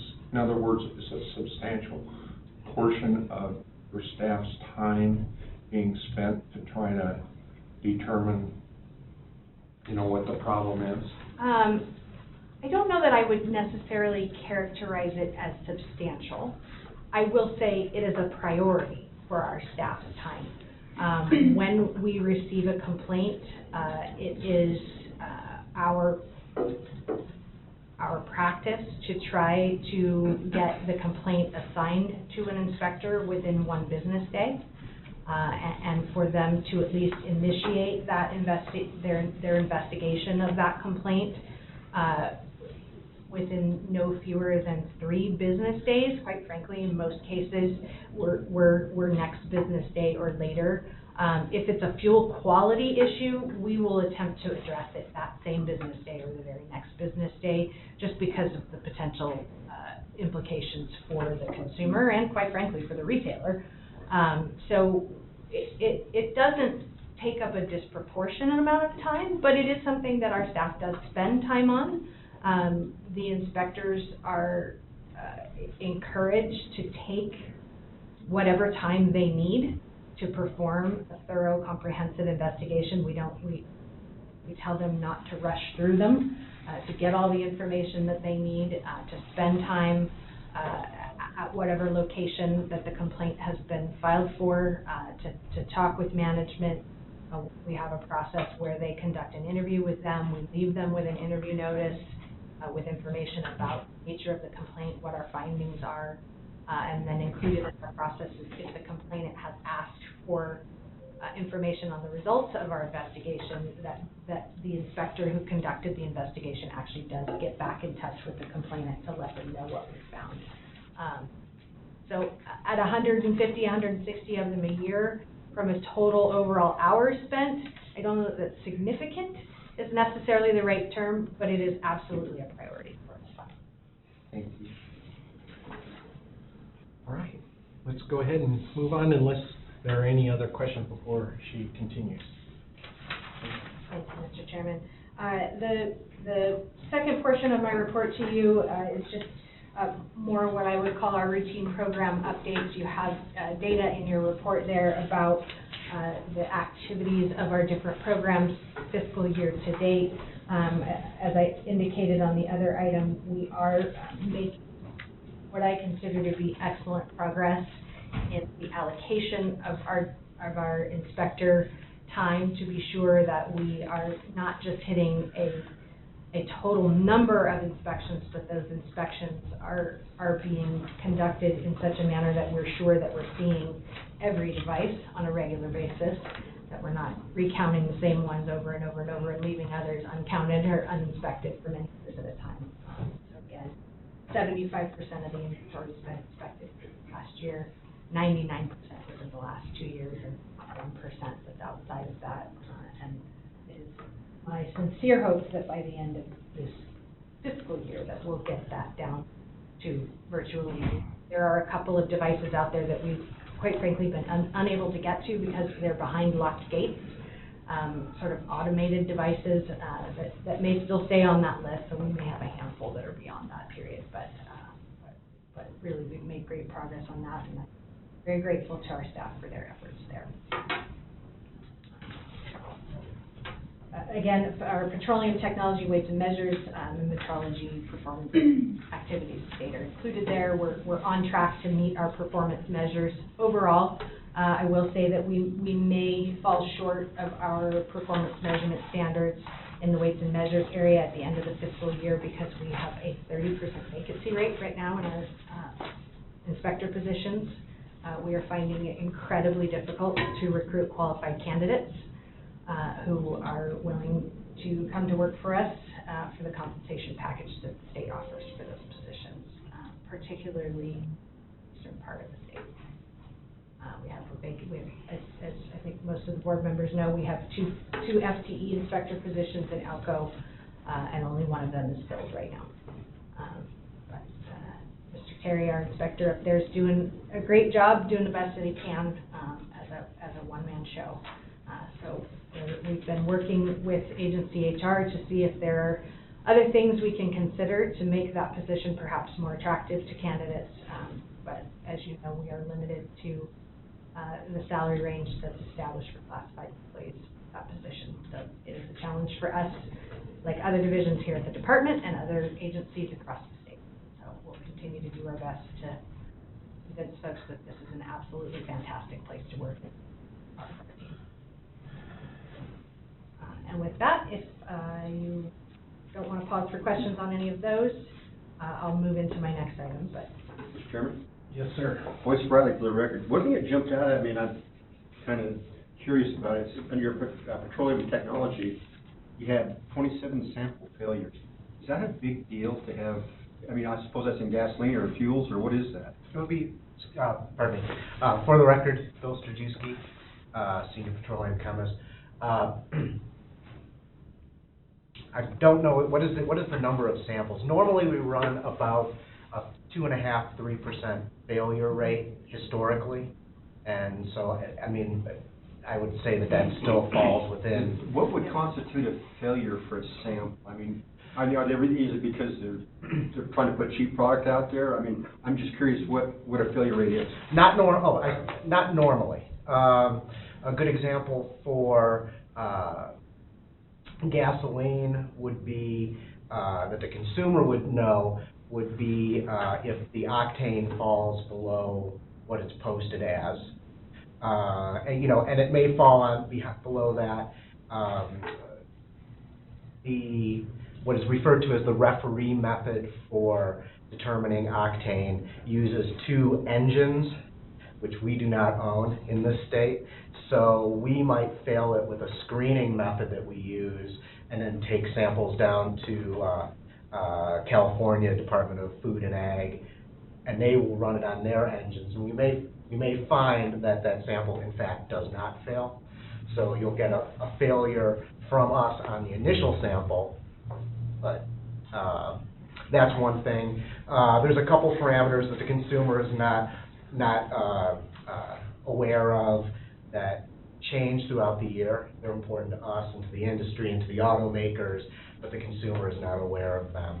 So as we go from winter to spring, those might have an effect, and that would be a failure. For diesel, most likely, the flash point will be below the minimum required, and that can be more of an issue, and that would trigger a failure. I don't think I'm a Pollyanna, but you want to believe that all the fuel out there that you pump in your tank's going to be good. Right. Well, I'm going to interrupt you real quick. Certainly. mostly it's because the O-rings fail and the gases mix incorrectly? That's certainly one of the things that we see.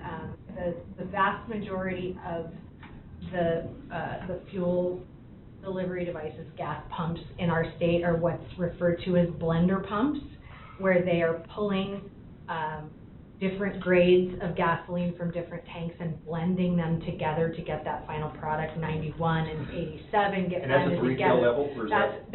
That's at the retail level most often. So those blender pumps, so when you pull up to the gas pump, and you have the option to select a single handle, and there are 3 buttons that you push, that's a blender pump, as opposed to where you would go, I mean, obviously diesel is gonna come from a diesel tank and not a gasoline blended tank. But so there, it could be a mechanical failure, within the pump itself, that it's not actually necessarily the fuel that was delivered from the wholesaler and stored in the tank. It was the way that it was blended. As Dr. Strajewski said, there are certain parameters that change throughout the year, and especially when we're on those shoulders between switching from summer to winter and winter to summer. You may have some product that's left in a tank that, you know, that we find those things. I would say, to speak to your question, Dr. Spratling, about are we concerned? The percentage level that we see of sample failures is not of significant concern to us, indicating that we have some kind of a problem in the fuel market in our state. Not at all. Our failure rate is pretty consistent with what is seen industry-wide across the country. And for the 2 years that I've been here, we haven't seen any sort of failure trends that would lead us to believe that we have some sort of problem. I mean, it's just, you know, it's science. And sometimes, you know, the way that a computer or a machine, or frankly human failure, you know, if a delivery driver drops the wrong product in the wrong tank, which happens from time to time, we'll find those things. I think the good news for the consumers and the retailers in this state is that our inspectors are out there every day looking for those things, and that when we find them, we take the opportunity to address them and protect them and motorists. So, to your question, are we concerned? No. Thank you very much. Appreciate it. And just to kind of elaborate on that a little bit, so some of the things that he talked about are pretty easy, going back to the driver side of it. Even if you didn't drain all of your gasoline, and it can be as little as, you know, a couple of gallons of gasoline, and now you've loaded 9,000 gallons of diesel on top of it, that in itself could cause it to be out of spec. He was talking about the flash point being too low. And we were seeing that with the ultra-low sulfur, more so than we did in the past. So some of them are just simple things like that. I mean, in my 20-some years in the industry, there have been a couple shady characters that are thankfully not in business anymore, but they were the ones that said, yeah, just go ahead and deliver all 9,000 gallons into my premium tank. And you're like, no, that's not going to happen. And I mean, so what the work that they're doing, it helps to prevent that kind of thing from happening. I'd like to think all marketers like ourselves would say no, but again, we're getting a chance with them to double check it and make sure it's right. And like you said at one point, they actually can save us from a lot of trouble. If they catch something at the forefront, that it's possible that, you know, we made a mistake. The driver dumped the wrong product in the wrong tank, and they respond quickly enough that it saves us. So thank you for what you guys do. So were you talking about moving on to the next Not item? to the next agenda item, but to the next section in my board update, which is the industry impact section. And I want to spend some time today talking with you about the operations of the Nevada Metrology Laboratory. And I would note that Mr. Kellum, our chief metrologist, is present in the room here in Sparks today. So as we move through this discussion, I may ask him to weigh in if there are technical questions that this board has, that his scientific and mathematical knowledge is better than mine, entirely likely. So I want to start out by saying that both of our lab locations, our metrology lab facilities here in Sparks and Las Vegas, are currently fully staffed. We have received notice. Late last year, we received notice from our metrologist that's based in Las Vegas that he does intend to retire in November of this year. We've been fortunate to have Mr. Plant as part of our team. He's had a very long and excellent career, both with us and in public service prior to coming to the department, but the time has come for him to enjoy the spoils of retirement. So we're sorry to see him go, but we're thrilled for him that he's gotten to that milestone in his career. Both labs are currently accredited by NIST. We received a notice from the National Institute of Standards and Technology Office of Weights and Measures, who I will from here on out refer to as NIST, in December, that our certificate of accreditation has been renewed for a 2-year period.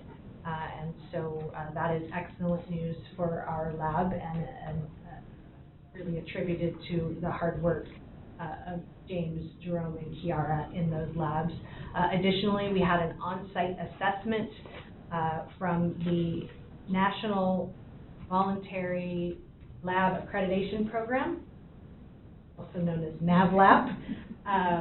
In January, we are waiting for the final results of that, but the on-site assessor and NIST oversees that NAVLAP accreditation program.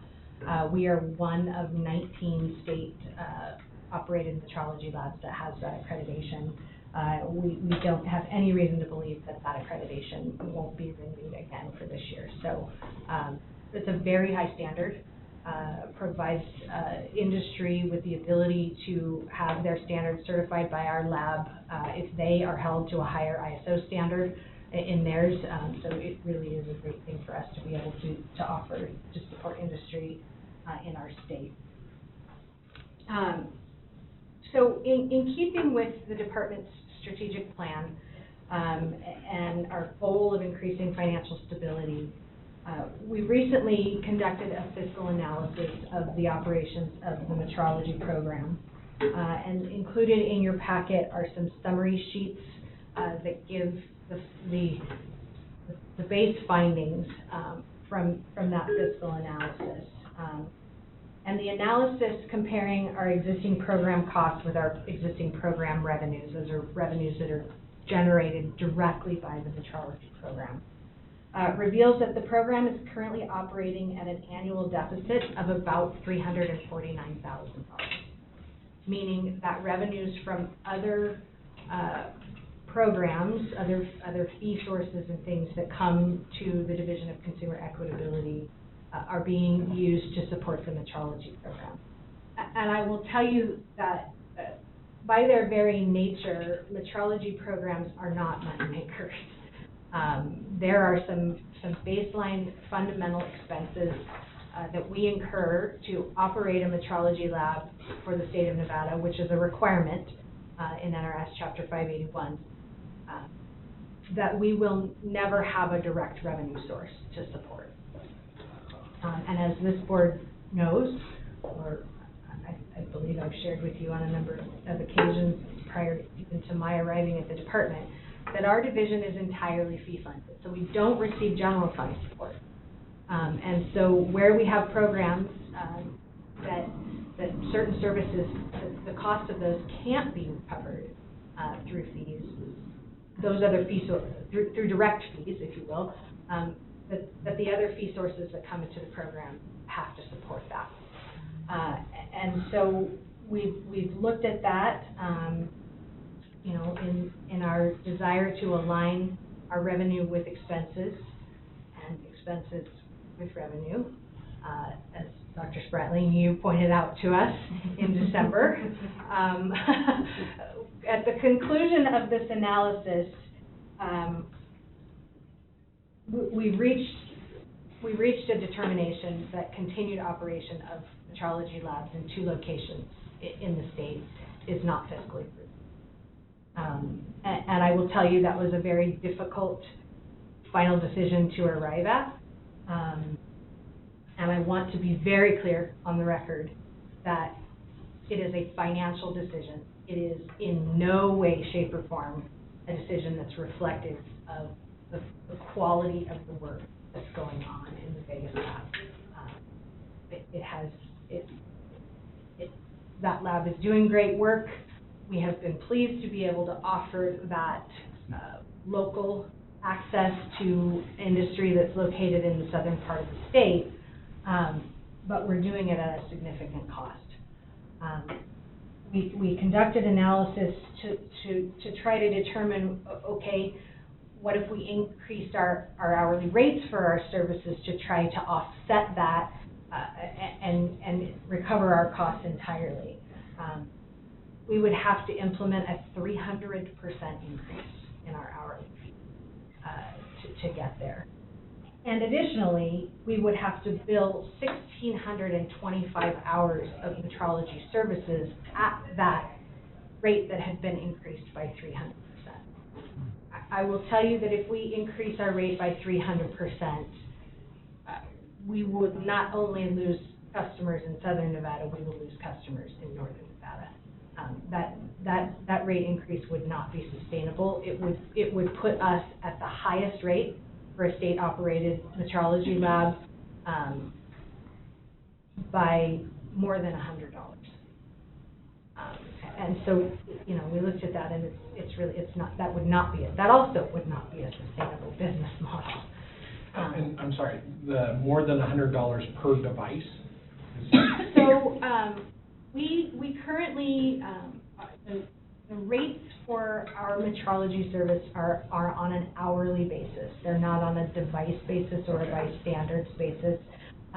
Not all labs operate that way. Some labs, like us, bill just on an hourly rate. Some bill on an hourly rate or a per piece rate, and then other labs bill just on a per piece rate. We've done some analysis of our fee structure, and looking at the labs in the West, we fall somewhere in the middle. And so there is some room for us, I think, to increase our hourly rate and or go to that hybrid method where in some places we bill on an hourly rate, some places we bill on a per kit basis, per piece basis. But frankly, you know, to go to, you can see in your packet, you know, right now, if you look at this document here, there are two forms of it. The one that indicates the fiscal analysis for two laboratories, that our hourly rate would have to increase from, and we have two rates right now, one for in-state customers and one for out-of-state customers, and frankly, I'm not sure that's a good business model either. But that we would have to go from that $75 to $230. And for our registered service agents, who can go to Arizona for $50 an hour, particularly for Southern Nevada, you know, they're likely going to make that choice, and so we think that will price us out of the market. So as we've looked at how do we reduce that program deficit without putting the entire burden of the program on industry, when frankly some of it is just us performing our duty to maintain the state standards and our own internal standards, we've come to the realization that we need to go back to the model of operating a single laboratory. As we looked at the number of billable hours that we have based on our staffing capacity, what our historical hours that we've billed in the past, and what our neighboring states are billing, again, you'll see under our current operational model, we've got 1,625 billable hours. The market demand for those hours does not exist in our state, and quite frankly, even if we think based on the initial analysis that we've done, we would have to take nearly all of California's market.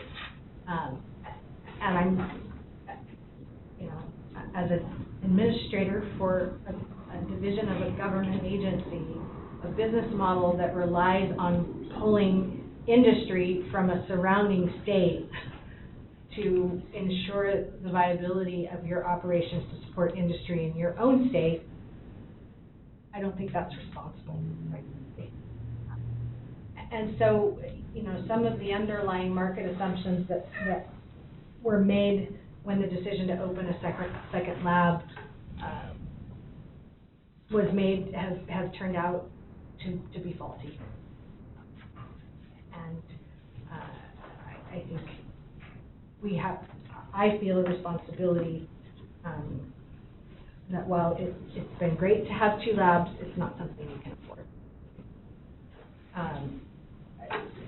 The timing of Mr. Plant's retirement announcement is entirely a coincidence, but it works well in that no one in the agency will lose their job as a result of this decision.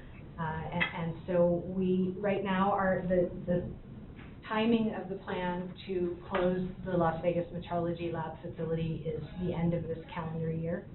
That does coincide with our metrologist's retirement down there. We also think that will provide, you know, about 9 months notice to industry.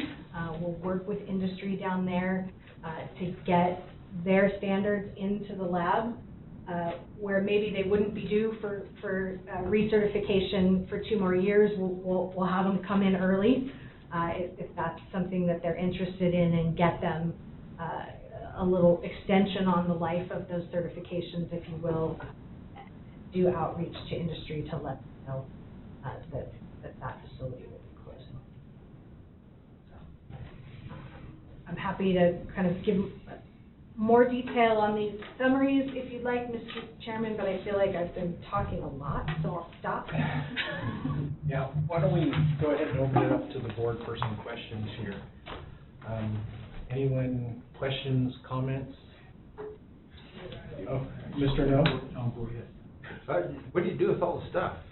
You bring it up here, you gonna just shut it down and wait until it maybe open again, or? Both of the first two. The first two, quite frankly, so some of the equipment we absolutely will bring up here to the laboratory here. There may be opportunity, quite frankly, to sell some of it. But, you know, there's a process that we have to go through to purchasing if we were going to do that. It may be more in our best interest to keep it as backup instrumentation for the lab here in Sparks. May allow us to extend the life cycle of the equipment that we have up here. You know, just wear and tear, quite frankly. If we've got 2 pieces that we're using instead of 1, we can extend that life expectancy out. Some of the equipment that's in that lab is fixed in that lab, and unfortunately, probably not an opportunity to relocate it or repurpose it or even resell it. As far as leaving it in place with the idea that perhaps at some point we would reopen that lab, I think, quite frankly, based on the financial analysis that we've conducted, I don't see that is any time in the near future. I would note there's a footnote on both of these fiscal analysis summary sheets that indicate that we do expect that we may see a little bit of a spike in our business and therefore our revenues for this fiscal year, this calendar year, which will overlap 2 fiscal years, because the Los Angeles County, California lab, metrology lab, is currently temporarily closed down while they go through some significant improvements to that lab to increase their capability and their capacity. Frankly, I think when that lab comes back online at the beginning of 2021, that business, that short-term bump that we got in that business, we will see go away, and frankly, even some of that other market share that at one time we believe we able to pull out of California will go back to the LA lab.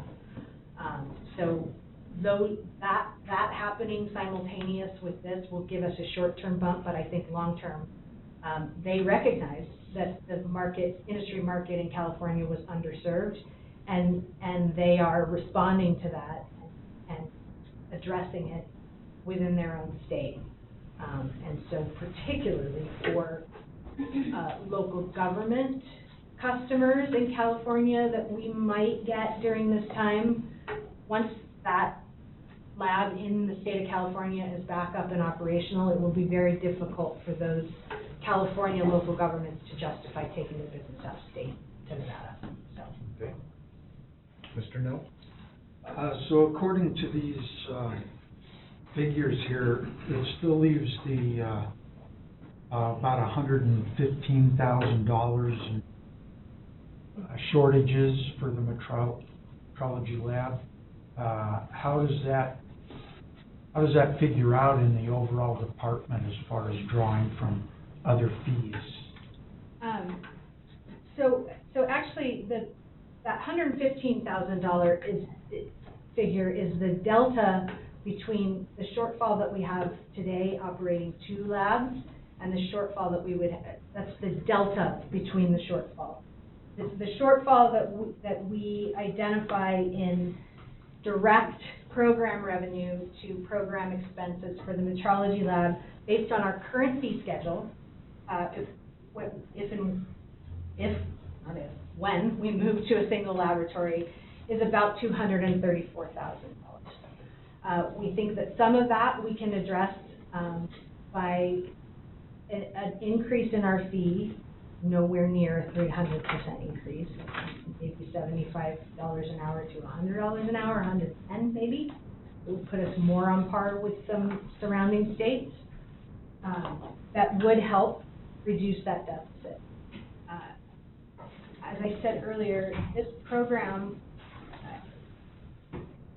we would, unless we take that hourly rate to the full $278, which again, I don't think the market will sustain, that is what would be required for our industry customers to pay to offset our internal operational costs that we do not have another direct revenue source.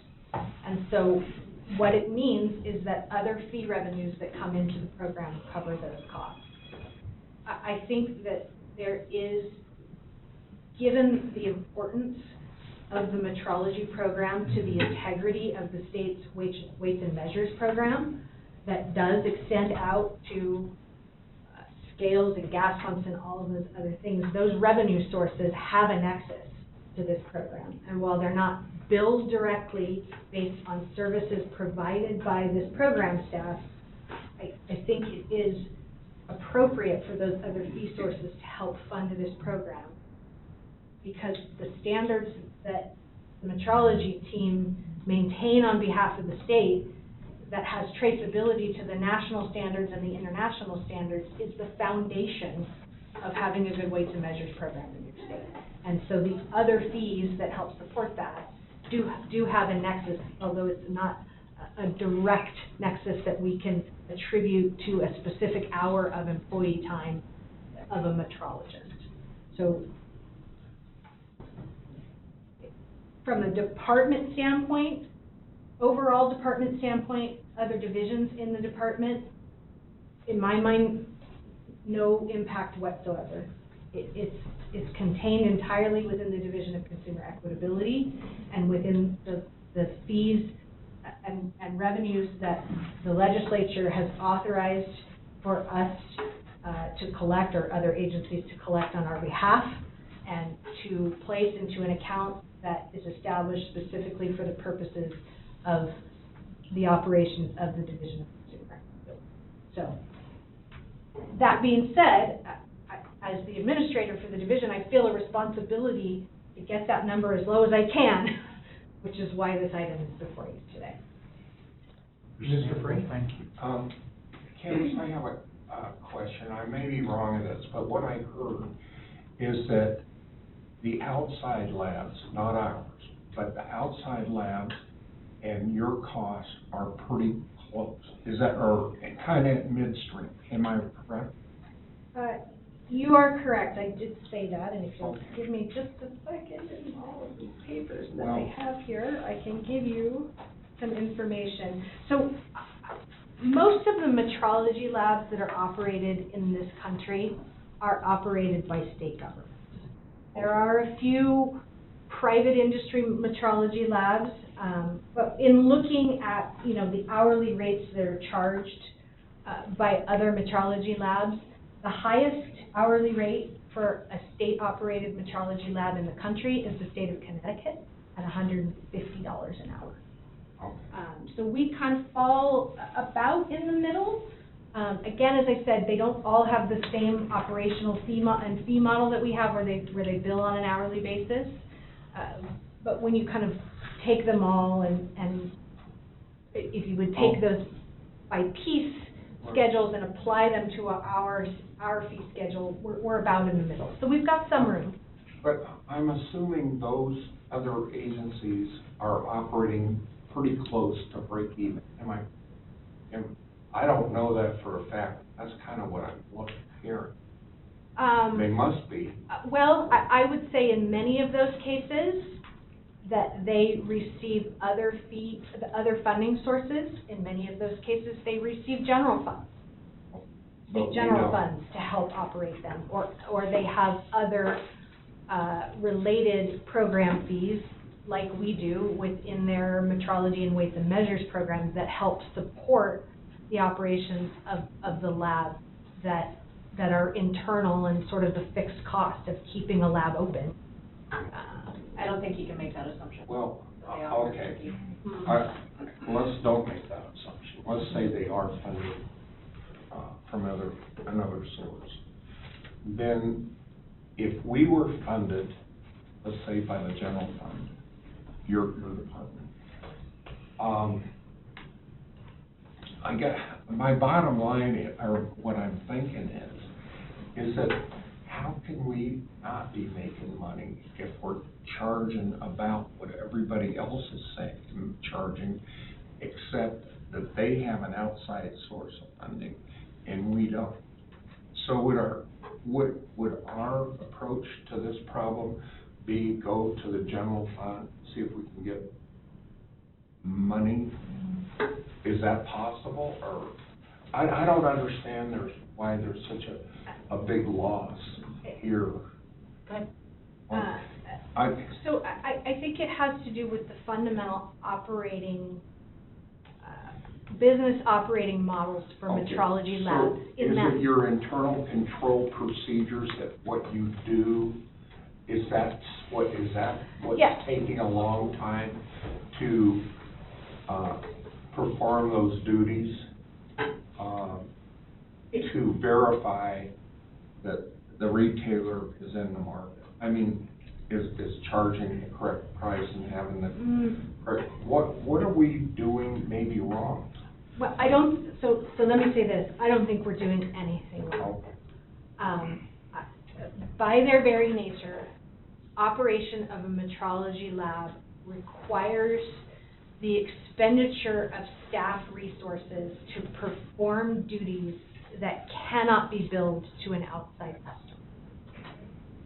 It's probably, frankly, about half of our time is spent on the internal work of maintaining our state's set of standards, the lab management activities, the proficiency testing that's necessary for us to maintain our accreditation. There are a good number of staff hours that are spent on those activities that we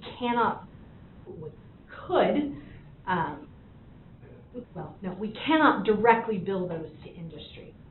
So to cover that, the cost of that internal effort, if you will, we would have to increase the rate that we charge to industry when they bring us their standards to be calibrated to such a rate that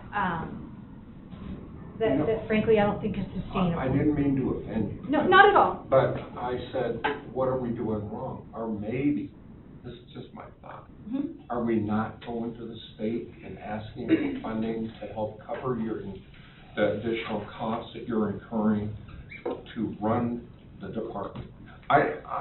That's just a hypothetical, but Sure. I don't see how else you can get around it, because you can't overcharge the customer.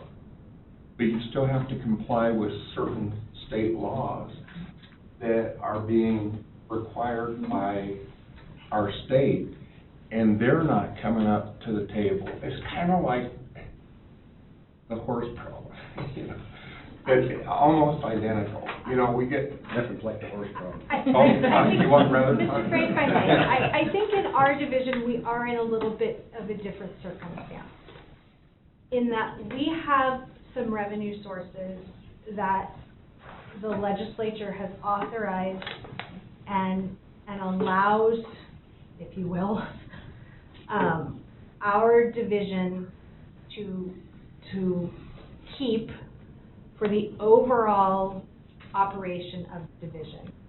In my mind, this is one of those expenses that those other fee sources were contemplated to help cover.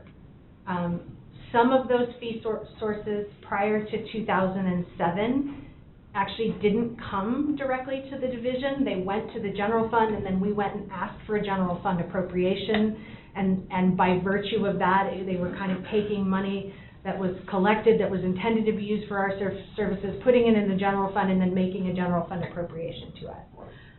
If I recall correctly, there was a bill in the 2005 legislative session, I believe it was SB 165. Senator Rhodes sponsored that bill on our behalf, which changed the mechanism that those revenue sources, they no longer went to the general fund, they came directly to the department and to the division. And so no, we no longer receive direct general fund appropriations, but we have been authorized funding sources that can provide for support of overall division operations where there is not a direct billable attribution in the way that we bill to a customer for customer work that can cover that. And I think, quite frankly, even at the $234,000 difference between revenue and direct expense, direct revenue and overall expenses, that's not an entirely unreasonable amount for those other fee sources to have to cover. We will continue in this budget year and all the budget years hereafter that I'm here anyway, to look at our fee structures to see if within the program areas that there is that direct nexus, is there room in that fee amount? Does the market support it? Are we charging the right amount for those direct customer services? And if necessary, we will bring forward through this board or through the administrative rulemaking process directly, where it's in the cases where it's the director's authority to raise that fee amount. I don't know, honestly, that we would be successful in going to the legislature and asking for a direct general fund appropriation, because I think that they would say to us, you have other revenue sources that we've authorized to be deposited to your accounts that are supposed to cover these. Okay, keep that thought. Is there a way that you can go to these other states and see how they're covering their costs in their departments, and see how much maybe, this is just a maybe, you develop some kind of schedule that would say, well, these other states, listen, say they charge a base fee of this. You know, like you just said, it's going to be really difficult increasing the fee you're charging to the consumer or to the retailer, right? So now we need to know, well, how much funds are they being appropriated to the division to keep their weights and measures, you know, from going into the red? Is that possible? Or we could go out and do a survey? We can certainly ask. Huh? We can certainly ask. Yes. I think it will be very difficult to get an apples-to-apples comparison, because the programs there's not another state that I know of that we can look at that I could say they run their programs just like we do, and they have the same number of customers and the same kind of legislative mandates of what their duties are. I think one thing I do want to clarify, if I may, for the benefit of anybody who's listening, not just us, others in other rooms and members of the audience who are probably like, wow, this lady, that what the duties and the services that the metrology lab performs are related to certification of the standards, the field reference standards. So when we talk about them doing work for customers, the persons who are authorized to install, adjust, repair, weighing, and measuring devices in the state have their set of standards that they use. It's their weight kits or their volume provers, those things that they bring into our lab, and our metrologists do the work of comparing those standards that are being used in the field to our state standards. So this isn't the work that our inspectors do in inspecting devices in the field. This is the work that takes place in the lab to certify that the field standards that are being used are accurate and traceable to our state standards and our national standards. And so it sounded like maybe there was, perhaps I hadn't done a good enough job of explaining that those are the services that we're talking about. And frankly, we do that work on our own behalf.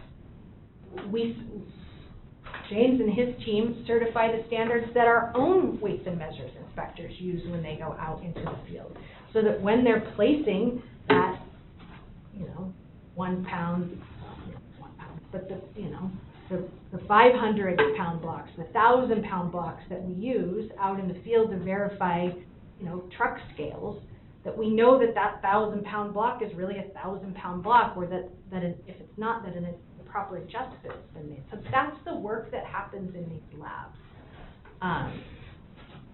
And the volume of work that we may have in our state for those services can be wildly different in other states, depending upon their legislative model. The state of California, the weights and measures inspectors are actually employees of the counties rather than employees of the state. So you have, I don't know how many California counties there are, 60 plus, I think. So, where we have 13 weights and measures inspectors, they may have hundreds and hundreds. And each of them have those standards that are issued to them. So as Director Ott said, yes, we can ask, and it's possible. I'm just not entirely certain that those findings are going to have a direct parallel to the way that we operate our program and to the duties that our legislature has set out for us and the financial construct that they've created in the statutes. Thank you. Yes. I'm not done yet, because actually I wanted to ask some questions about this too. So first off, I want to say thank you very much for taking a deep dive into this and doing the analysis. Obviously, we were bleeding badly, and I don't think we, in general, knew that was the situation. So then my question, actually, I don't even know if you guys can answer, because this is a previous administrator, a previous director, but how in the world did we miss the mark so much on this? As I recall, we were told as a board that not only was it going to be sustainable, but we were going to be generating additional revenue from outside the state and people that were otherwise going to a retail provider. And I guess I don't want to beat a dead horse, but it's like, how in the world did we miss so badly? And then I want to look at how do we make sure we don't do this again, whether it's branding inspections or a lab. I mean, this one's huge. This is a big oops. And and I guess that's what I want to ask. How do we get there? I'm gonna go. So I agree with you. And this is part of the strategic plan of making sure that we are looking at financial viability for all of our programs and for doing analysis to aligning expenses with revenues and revenues with expenses. And, you know, we can't tackle everything at once. You know, all of the division administrators are tackling programs as they go along. To answer the first part of your question, I think that Cadence hit on it already, is that there were some assumptions made. And whether, again, you said, you know, we weren't here, so whether they were assumptions based on information previously held or, you know, faulty assumptions, we don't know. But there were assumptions made that moved this forward, and you know, now we are where we are, and we're doing the analysis. And you know, at this point in time, then now we do the analysis, we're finding results, and sometimes we don't change, and sometimes we make adjustments to get us a little bit closer to our goals of financial stability. So then, I guess, again, we're talking previous administration, but how do we make sure we don't do this again? I guess that's what I'm trying to get at. It's one thing in hindsight to do the analysis and go, holy cow, we're upside down by huge amounts. I understand, yeah, and you're seeing the result of our analysis and our review of our programs when you see these. So when we have regulations coming in front of you that changes fee structures, that's based on analysis being done on fee structures. You've seen a lot of Cadence's work. In the future, you're going to see other programs work as well of an analysis of fee structures.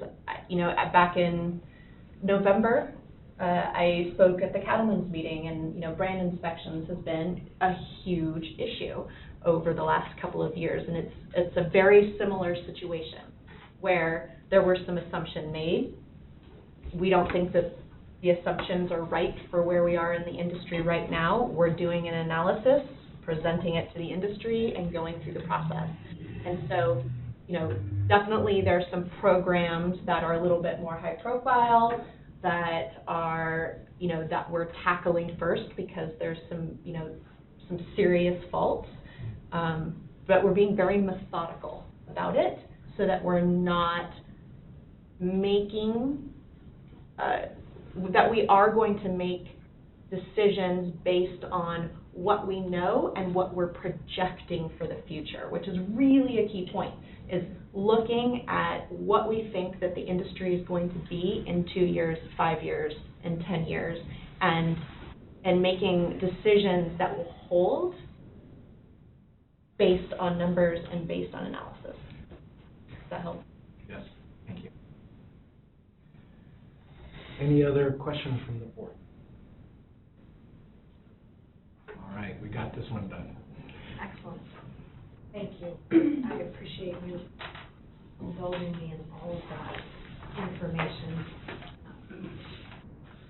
Again, it's not a decision that we came to easily or lightly, but we think it's the responsible path.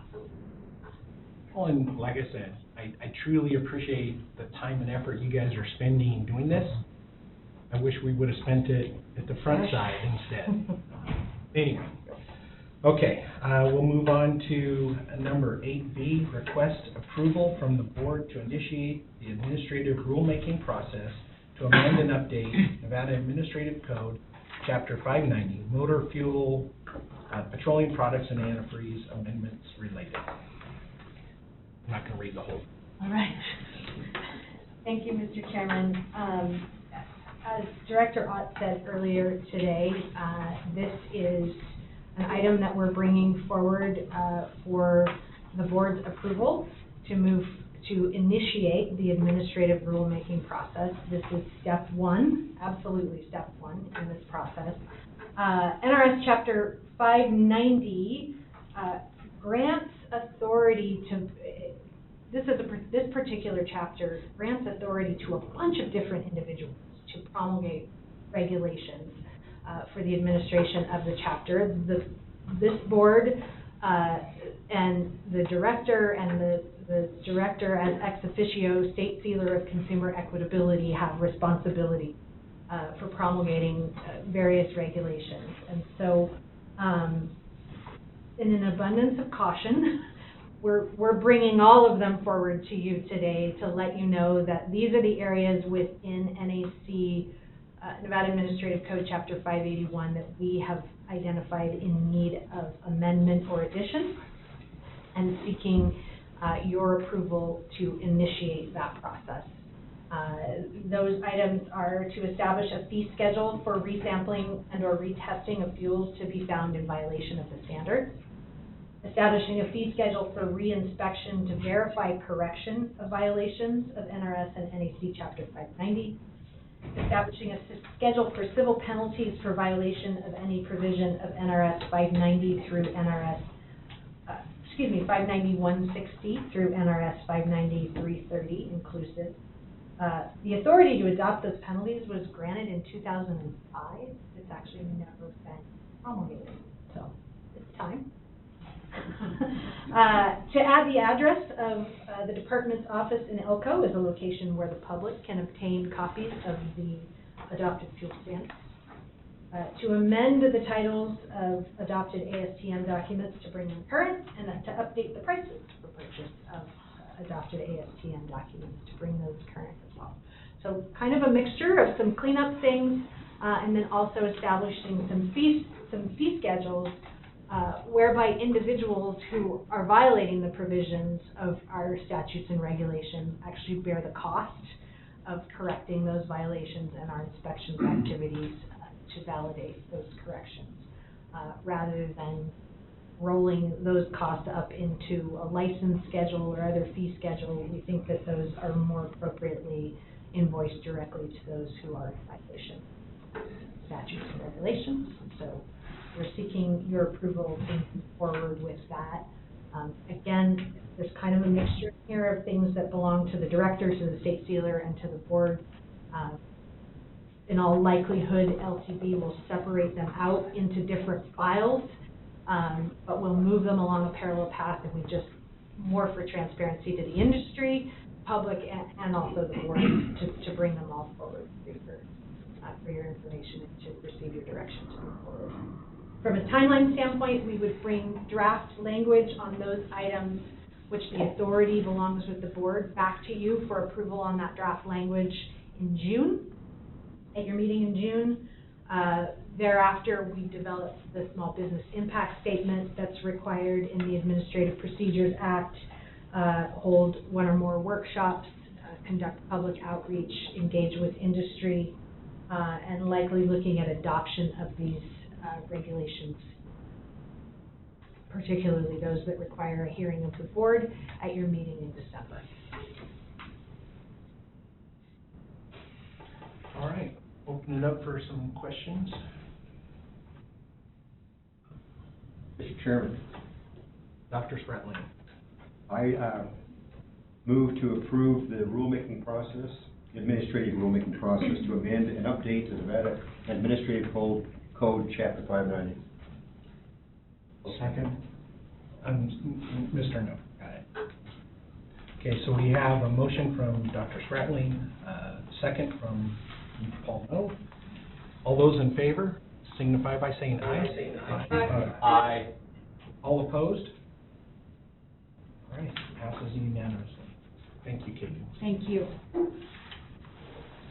Okay, we're going to press on here to close out our meeting here, so we're going to move on to item 9A, board update. Doug?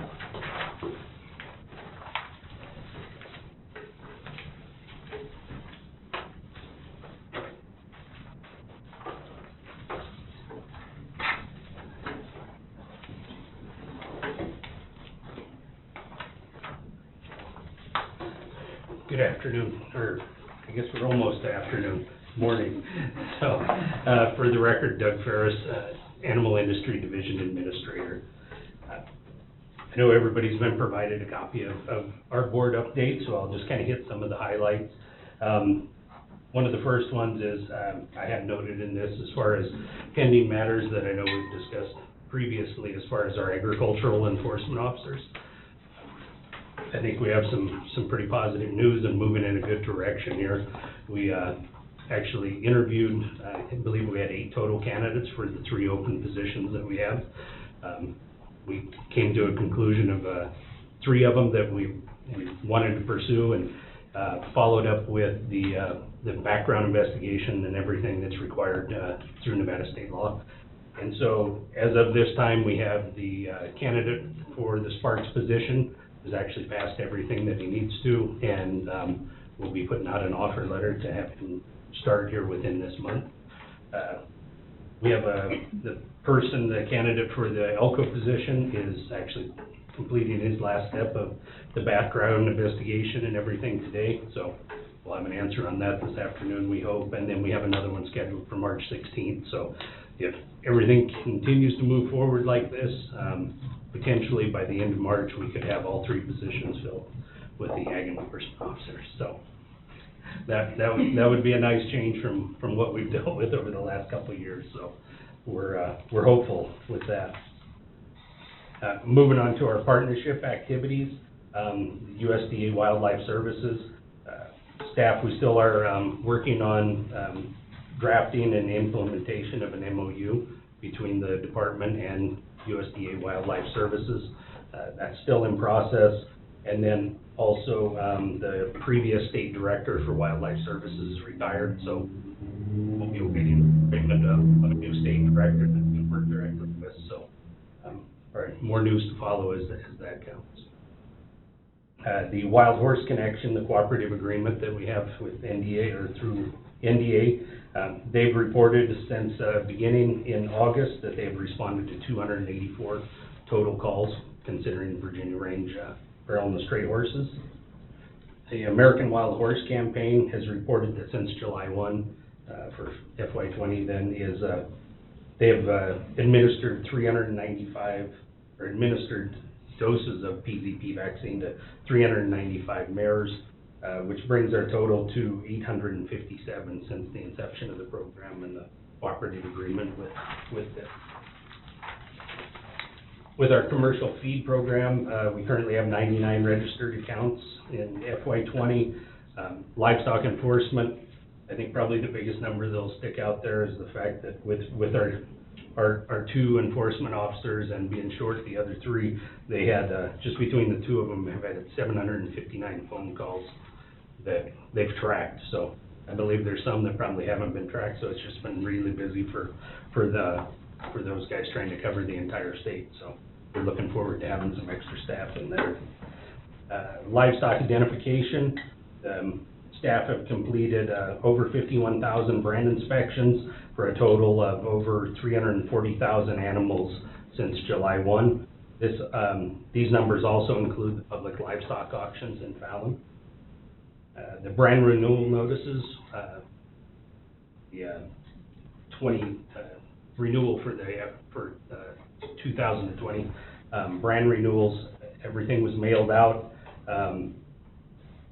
We've received back 2,469 brands via hard copy. So with the brand renewal process, they have the option of going online and paying with a credit card or an e-check, or they can actually mail in the forms. So we've received a lot, almost 2,500 have been sent in via hard copy.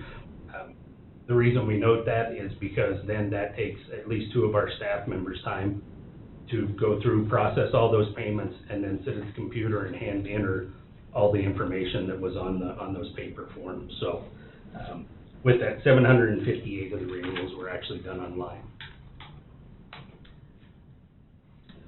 For brand registration, some of the statistics there: 228 new brand registrations, 252 brand transfers, and 3,944 renewals since July 1. We have hired 11 new inspectors since July 1, and they all received 8 hours of training at the Elko office, where we have staff there, met with the inspectors to train them on the iPads, the laws, everything else. So we've increased that workforce, so hopefully that'll help us out. livestock assessments or otherwise known as head tax. There was over 2,500 assessment filings for fiscal year, 573 late assessments. But note there's currently over 2,000 filings for the 2019 reporting year that haven't been filed, so those are delinquent of over 2,000 head tax filings. Staff have sent out applications for the 2020 livestock movement permits, over 200 of those, which accounted for over 1,800 total permits. So each application can request as many permits as they would like for their operation. We have 235 agricultural licenses currently registered through the department. And then staff have received over 260 phone calls, emails, and walk-in customers, I guess, or walk-in citizens complaints or items relating to the Virginia Range Feral and Stray horses. For the predatory animal and rodent control staff, the primary species that have been addressed in the last fiscal year is 52% coyotes, ravens 46%, and the other 2% included lions, red fox, striped skunks, and feral dogs. There's been public outreach provided to 392 either individuals or businesses. 26 samples were taken, and then verified product losses by staff consists of 37 calves, 176 chickens, 20 ducks, 5 goats, and 163 head of sheep, including lambs and adults on the sheep. Moving on to the veterinary medical section, or medical services, the Animal Disease Lab has performed over 10,000 procedures that total over 21,000 tests through the lab here. Our staff have also completed the installation of 2 new pieces of automation equipment that were approved during the last session. I won't list what they are, but I have to have Laura do that for me. These will help support the extraction automation for both trichomoniasis and arboviral testing. The lab staff plan to move forward with establishing molecular and EIA testing for the Elko location, and so they'll be doing training and perform in-house verification of that.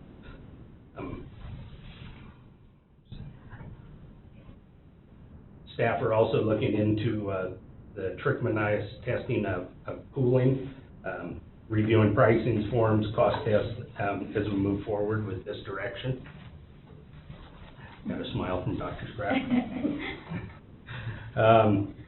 And then we did have 2 of our staff, NDA staff. One was Jeff Knight and the other Laura Morrow, who is the Animal Disease Lab supervisor. Both participated or attended events for vector conferences. And then moving on to the animal industry impacts, that's why I have my prop here today, just to kind of help describe this. So this concerns for the animal disease traceability and the implementation of electronic identification tags. This is something that I think since I've been here, at least we've been pursuing and trying to ramp up the program more. It's a big partnership between USDA, APHIS, and ourselves. We actually have 2 grants that help us to move forward with this process. And a big part of this is, as far as like brucellosis tags, used to be this metal clip that went in the ear. What they're moving to now, or what is available now, is actually an electronic identification tag. It can be scanned with either a hand scanner, or panel readers can be mounted at chute side or in an alleyway or something like that, and it automatically will download to a phone, an iPad, or another handheld device. So as a department standpoint, we see this as a benefit. I know we've done past traces. There were scenarios provided to us by USDA where we had to do a trace on animals.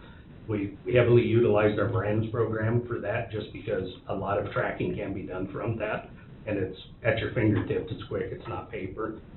We see this as another benefit to helping the department during a disease outbreak or a reported suspected disease outbreak or animal.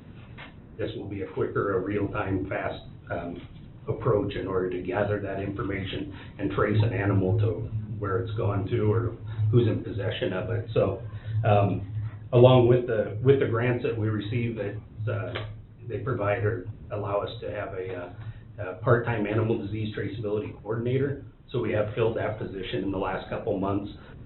This person's currently kind of taking a program that I think we were all looking. We have ideas, but nothing had been implemented past issuing tags or, talking just directly with producers.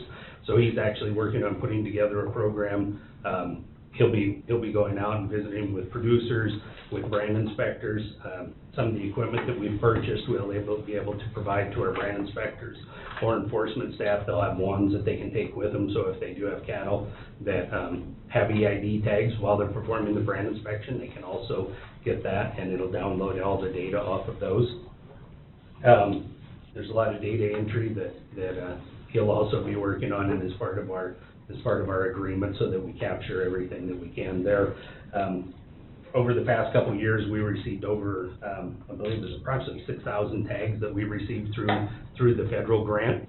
Those we're able to then, any producer in the state that isn't currently using the electronic ID tags, we're able to provide those at no charge. So their veterinarian will contact us and provide us the information we need to know to collect it to them, and then we provide it to them.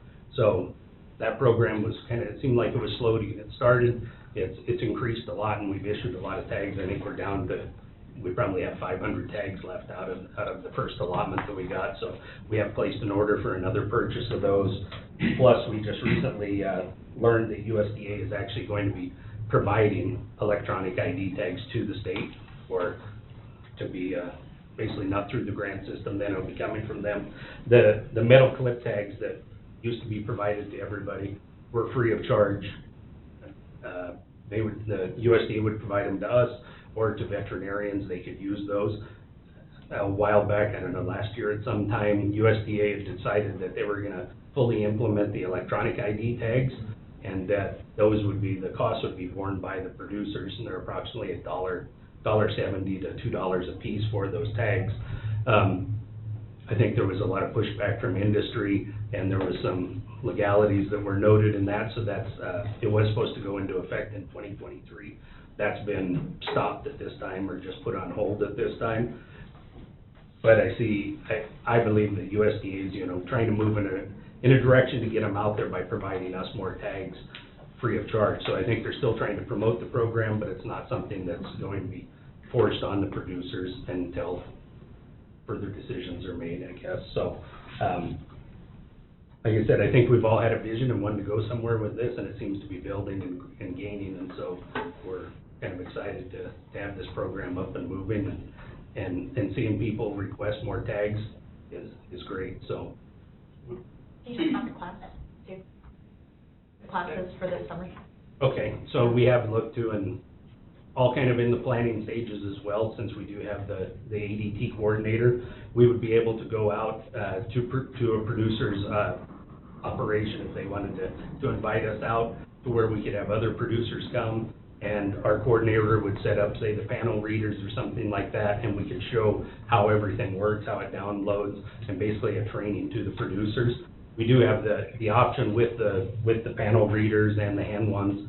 We have an option of loaning those out to producers, so if they want to use those, once they've got the training, or if they already know how to use them, I guess, we'd be able to loan them out to them, so then they can use it for their own benefits as far as their tracking purposes and their books and everything for tracking their herds.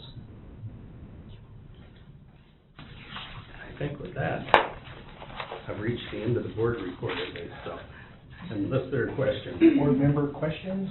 I have one question real quick, William Worthington. Does the brand inspectors employment, what's their status? Are they back with NDA, or, I don't know, I'm sorry. They're currently still with Manpower. Manpower, okay. Yeah, that is part of the entire, I guess, that'd be the entire process that we're we're involved in right now with a business plan and everything else, is identifying all the costs and everything, and the difference between state employment and contracted employment. Perfect, so it's working still? Yeah, Awesome. currently it's still working. All right, awesome, thank you. Yeah. Mr. No. Yes, Paul Noel for the record. Just a question on how much does this cut down on the time that brand inspectors have to with the electronic devices? I would say if they're using a hand device, I don't think it's going to increase a lot, because they can actually, if they're standing, say, at chute side loading a cattle truck, they can hold the wand there while they're doing their inspection. So it's not that they have to get right next to it or anything. I think the hand wands will read within 2 or 3 feet. So if they have the hand wand there, if it's panel readers are installed, there's no effort there other than collecting data out of whatever device they have it downloaded to after the inspections. And obviously, this will save a lot of time too, like stock sales and things, by being able to record those faster going through. It records it faster and gives us more, I would think, more detailed information, but the visual inspection will still have to be completed, just as far as our, rules and regulations follow. That still has to be done to have a brand inspection and transfer of ownership for whatever it's being performed by, or it just still has to be done by a visual inspection. Thank you. Mr. Farina. So what you're saying is that you're gonna teach the brand inspectors to use these wands and all that? Yeah, that is our plan, and we only have, I think we have 4 wands total, so they'll be kind of spread across the state, or if an enforcement officer has it. It's just, I guess as we evaluate the program, if we see a need or a use where we can do more, we may do that then and apply that into our funding or our grant request the next time around. So it won't be mandatory to check with the wand, won't be mandatory to use your... No, I mean, unless, if they have EID tags, we would prefer that, if we're providing the equipment to do it, we would hope that they would do that, so. Yeah, before, I mean, it'll take a lot of... Well, and they wouldn't only do those. It would be, if they came to your place and you have EID tags, your inspector would use it there, and if you went to the neighbors and they don't, then they wouldn't travel to only places with EID tags. It would just be dependent on how they were requested.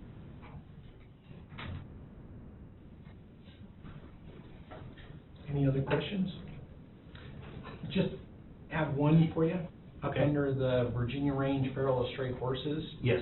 So, they're saying that they've darted 857 mares in basically the last year. Do we have a ballpark on what that relates to in a percentage of the mares up there? I mean, I realize we haven't done a count in a while, but do we have a ballpark? Is that 50% of the mares, 100% of the mares? What do we think? I think our estimates around now, since our last time we flew the Virginia Range, there was, I think, 3,000 horses there that we were able to physically count. We don't have an idea of how many were mares, how many were studs. I know in the past we've used just the 50%, right? Just kind of an average or an idea. So if it were, then we're still looking at 1,500 mares throughout that area, approximately. And that was, I'm sorry, once again, when was the flyover? Or the it was in February, I believe, of 17? 2018. I think it was 2018. Yeah, January, February. All right, thank you. Any other I do questions? have a question. Sure. Dr. Spratly. Can't help myself. I'm concerned about, what about these cattle that already have a metal tag that has been put in over the last 10 years with brucellosis? And so those cattle most likely do not have an EID tag in them, whereas younger cattle over the last 4 or 5 years may have a brucellosis that was applied during brucellosis vaccination, have an EID tag. Is there going to be what are we going to have to do with those cows, from a veterinarian's point of view, writing a health inspection? Are we going to have to go to EIDs even in those cows that have not had a tag put in, or an EID tag put in? To my understanding, though, if they already had the metal tag, that's the way they'll stay for the life of that cow. Okay. Doug, correct me if I'm wrong, I think that was one of the reasons why USDA backed off their timeline, Okay. as well as the lack of clarity and those kinds of things. Okay. Right. We'll go ahead and move on. 9B, discussion of concerns and possible policy to improve animal quarantine. Doug? Okay.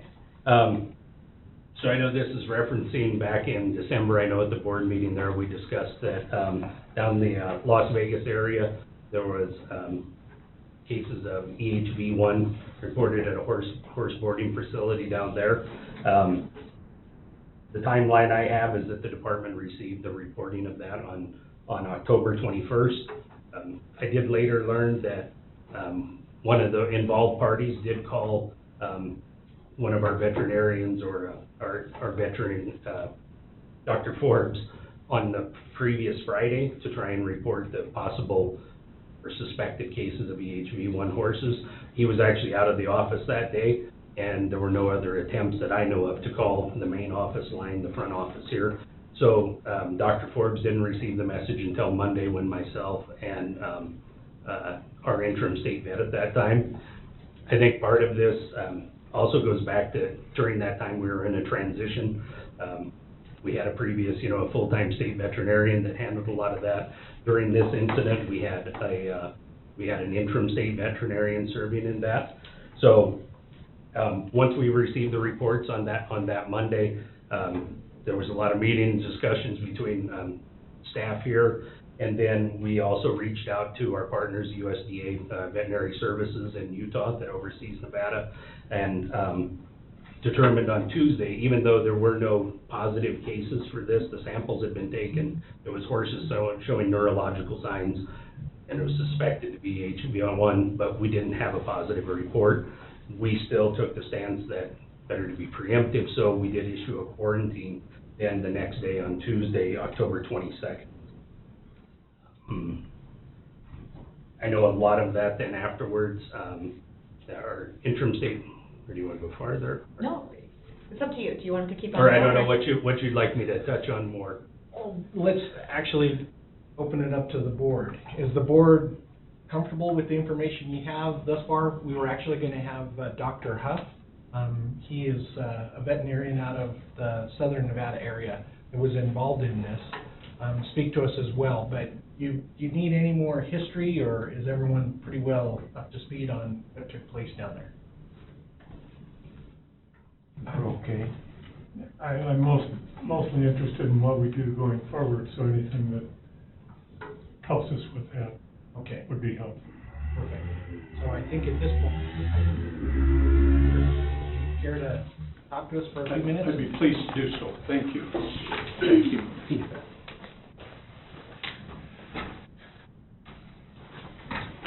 Dr. Gerald Huff. I'm here representing 11 equine practitioners from southern Utah that provide the veterinary services for the equine industry in that area. And this is precipitated by the issue that has just been alluded to, the EHV neurologic outbreak that we had at the Boulder City Corral facility. Over a period of a week or 10 days, we were forced to destroy 7 horses on that facility. And during that period of time, we had horses scattered throughout the Las Vegas area, and one horse that went as far as Wyoming to be turned out with another group of horses. Basically, ladies and gentlemen, we just dodged a huge bullet. There was the potential in that situation to have shut down the National Finals Rodeo. If that virus had gotten out into the area, and we had approximately 5,000 transient horses come into the area for team ropings, junior rodeos, those kinds of things. It could have potentially shut down that entire process. So it was a wake-up call for we as veterinarians, and we were faced with basically three challenges. The first was the lag time between identifying a suspect and a quarantine or a holdover being established. And there was a lag time. Thanks to the efforts of Director Ott, Dr. Spratling, Dr. Thane, the current state veterinarian, we believe that the quarantine lag time has been addressed. And at this point, it's my understanding that if I were to identify a suspect, I have someone 24/7 that I can reach who will establish a hold order. And so we immediately have a hold on the movement of any individuals that are suspects. And they can, of course, then be tested, and over a period of a few days, we can pursue the testing. The thing that has not been addressed that we are concerned about is that there is no enforcement of the hold order or the quarantine. We do not have individuals, sufficient individuals in the area to establish the quarantine, nor to enforce it once it's been established. And I come to you with some suggestions, and I hope light at the end of the tunnel, it's not a train. We've contacted the animal control people in Clark County, Boulder City Animal Control. Between the two of them, they cover the pretty much the entire southern end of the state. And they have agreed to cooperate with the Department of Agriculture in establishing the quarantine and in doing a certain amount of enforcement. That needs to be negotiated between the Department of Ag and those entities, and I have those contact information for you, those people within those organizations, and they have been cooperative and positive about helping us with the issue. The third and perhaps the most important part of that is putting some teeth into the quarantine or the hold order, and there is none at this point. Our suggestion, my colleagues and myself, to you is that we find a mechanism to establish a fee penalty structure so that if I, as a veterinarian, am discussing the situation with a horse owner or a facility owner, I can say to them, your facility is under a hold order or a quarantine, and you need to know that if you violate that order, you are subject to pick a number, $10,000 per individual fine, and that'll get most people's attention. We had people just absolutely ignore the quarantine in Boulder City. I had a person with a febrile horse walk the horse past me, put it in a trailer, and haul it to Pahrump over my verbal objections, and they just basically told me to take a hike, do whatever they wanted. So if that person recognizes that they're subject to a major fine, then I think we have some real teeth. We have the ability to hold animals in a restricted area. And just a little idea of what we're faced with in southern Utah. We have basically a weekly horse activity, many of them at the South Point, huge numbers of horses coming into and out of the area. We have the World Cup jumping event coming to the Thomas and Mack Center in a month. There will be just short of $100 million worth of horses at that event. If we have something like this EHV virus that enters into the area, it just shuts those things down. And it's happened in other areas. We've had it happen at cutting horse events. There was a cutting horse event in Ogden, Utah, a couple of years ago. So, quite frankly, we really need your help. We're grateful for the help we've received, but we are still in a situation that's untenable. It's an unworkable situation. We have a law, no way to enforce it. And so I would hope that you'll be able to address those issues. If you have any concerns or questions, I'd be happy to try to address them for you. I really appreciate you allowing me the time to spend with you today. What we'll do is open the board up to ask Dr. Huffs some questions here, and then we'll come back to Mr. Ferris after. Mr. Chairman, I have a question. Doctor, is Boulder City the only area where there's controversy or a lack of respect towards this kind of a situation? No, I think that was just the tip of the iceberg. I think individuals basically recognize that there is no enforcement. Now, we certainly ran into some outlaws for well, actually one of them was a police officer, so I guess they weren't outlaws, but individuals just ignore the situation, and basically, Mr. Kuhn, what happens is people start just thinking of themselves. I'm worried about my horse, I don't care about anything else, so I'm gonna get my horse out of this facility. There are 350 horses at Boulder City facility, owned by probably 100 different owners, but we have the Henderson Saddle Club, which is a similar situation, and then we have, of course, horses scattered throughout the whole valley. Is there a process in place to identify who is responsible for enforcing?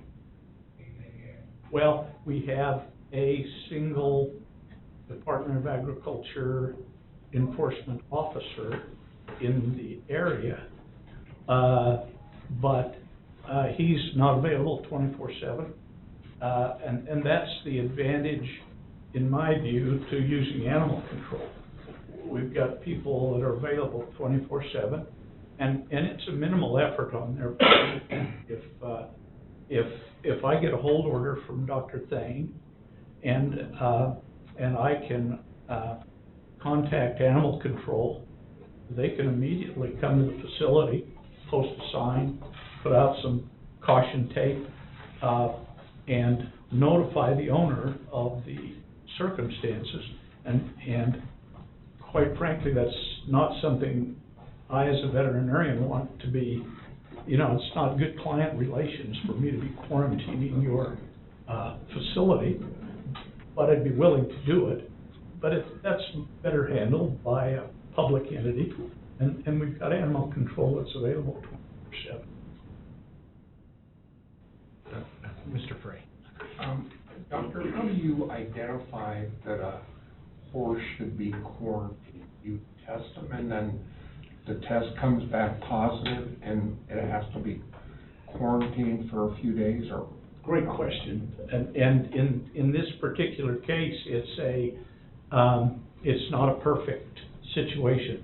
Basically, what we would do, we would identify a horse running a fever, and we would make a presumptive diagnosis that it's an issue that deserved a hold order, a quarantine. That individual would be tested, and we're able to get those tests within 24 to 48 hours. And hopefully most of them are going to be negative. It's going to be some oddball virus floating through the area, and a quarantine's not going to be necessary. But since we now have a 24/7 ability to say, I've got a febrile horse, this situation concerns me, can we place a hold order on this individual or this facility? We can do that. But it's a presumptive diagnosis until we would get confirmation test-wise. So the quarantine would be until that test is either positive or negative. And yes, And that should be no more than a couple of days. correct. Now, that's at the discretion of the state veterinarian and the director. Director Ott actually is the only person who has the discretion of declaring a quarantine. The state veterinarian has the ability to establish a hold order, which is essential, well, it's not the same thing, but it's very close and gives us the ability to restrict animal movement for a period of a few days until the director can decide whether a quarantine needs to be established or go back to life as it was before. And the quarantine would be just for that one facility where that horse is suspected. Yes, or if there'd already been animal movement, and that was one of the problems with the Boulder City issue, in that little lag time over the weekend, a group of those Boulder City horses gone on trail ride with a large group of horses from the Las Vegas area, and then those horses scattered everywhere. So we were scared to death. The whole thing was really going to jump up and bite everyone on the behind. So just Mr. DeFrina. one question here. So the timeline on this is that you would just find a suspected horse float. You would call state vet. The state vet would say, all right, we need to put a hold order on that, starting right now. Then somebody who's the quarantine officer is gonna come out and actually do that. That would be who? If I were, say that were my situation, I would speak with the state veterinarian, or Dr. Spratling's been kind enough to give us his 24/7 cell number. Why you want to do that, I have no idea, but, well, everybody else has it, don't they, boys? Pretty much. Yeah, okay.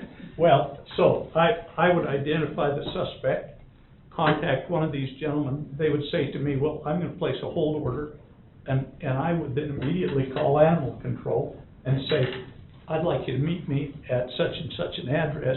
You need to come out and place a hold order on this facility, and then the whole process rolls on. So it would be up to you. It wouldn't be on you to place a hold order. You'd have animal control. You know, I think most veterinarians would be willing to do that, but it certainly does not engender friendship between you and the animal owner. So how long of a process, or how soon could you do the testing on the animal once that? Well, actually, we're in the process right now of working with a company who is producing a unit where we could do the testing immediately. The prototypes of this unit, it's a PCR test, which is a test for viral DNA. And if that unit pans out, we could have that test within a matter of a few hours. As it is now, those tests go to UC Davis, FedEx, and we get the results back within 24 hours, barring it being a weekend. Mr. Kramer? I have a pretty fundamental question. Who is animal control? Who makes up animal control? What kind of an entity is it? Is it county?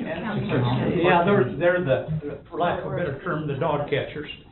And they are run in Boulder City, they're run by the police department. And the contact there will be the chief of police. In Clark County, they are a specific entity that have responsibilities for stray animals, rabies quarantines, that type of thing. So they have the authority to place a quarantine on animals? They would, under the direction of the Department of Agriculture, pending that negotiation. So a quarantine is upheld by law. So it doesn't have to be the Department of Agriculture to uphold the law, any law enforcement agency. Doesn't matter if it's an ag law or a traffic law or So in theory, could you have gone to the Boulder City Police, asked them to? Well, that's news to me, Director, so if that were the case, and you had established a quarantine, could I go to the, go to Metro and ask them to? Yep. Would they be willing to do it? Well, that would be up to them. But, so that's a negotiation that needs to take place between yourselves and those entities. We as veterinarians are well aware of how far down the line, those issues are with police enforcement agencies. They've got, in their mind, way better things to do than to be messing around with animal issues. Well, and that's, you know, part of the struggle and the discussion is that, you know, it's a law. It can be upheld by any law enforcement agency. We can ask them to do it, we can encourage them to do it, but whether they do it or not is, you know, we can't force them. But we do have an opening here. Both of these entities have agreed that they would like to cooperate with us in this regard, and it's beneficial to them. This is a situation that affects them pretty dramatically if things get out of hand. So I'm hopeful that you'll find a receptive audience and some concrete moves that can be made in that regard. Really the big deal, however, in my view, is the establishment of a potential fine. That's the teeth to the whole thing, is to be able to create some fear in that individual who says, oh, I'm just gonna take a hike with my horse. If that person's staring down the barrel of a really substantial fine, I don't think those things are gonna happen. All right, well, thank you, Dr. Huff. Thank you. We appreciate you coming up here to meet with us. I appreciate you allowing me so much time. And Doug, if we could finish up with you then, right? Okay. Thanks.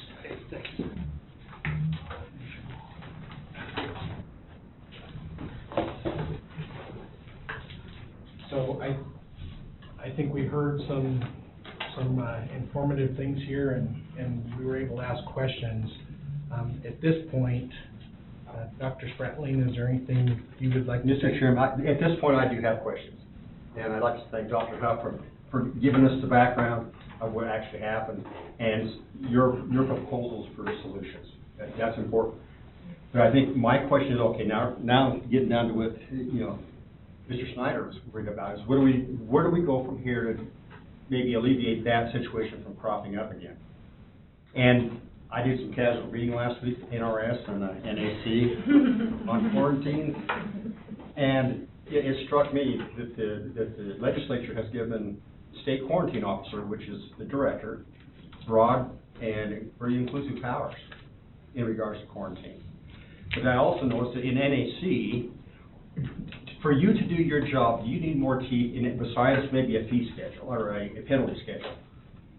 Are there things in NAC that would help you enforce better? I realize that the manpower situation of ingress and egress coming, horses in and out of a facility is going to be a big problem, just timing wise. But I think, with a group of people you could get together to talk about, trail cameras and see who's coming and coming out, signage that we'd have really available to place in a location, informing those people that it's under quarantine. Get the NRS, sightings and everything else to make them aware that they are now breaking the law to leave that premises.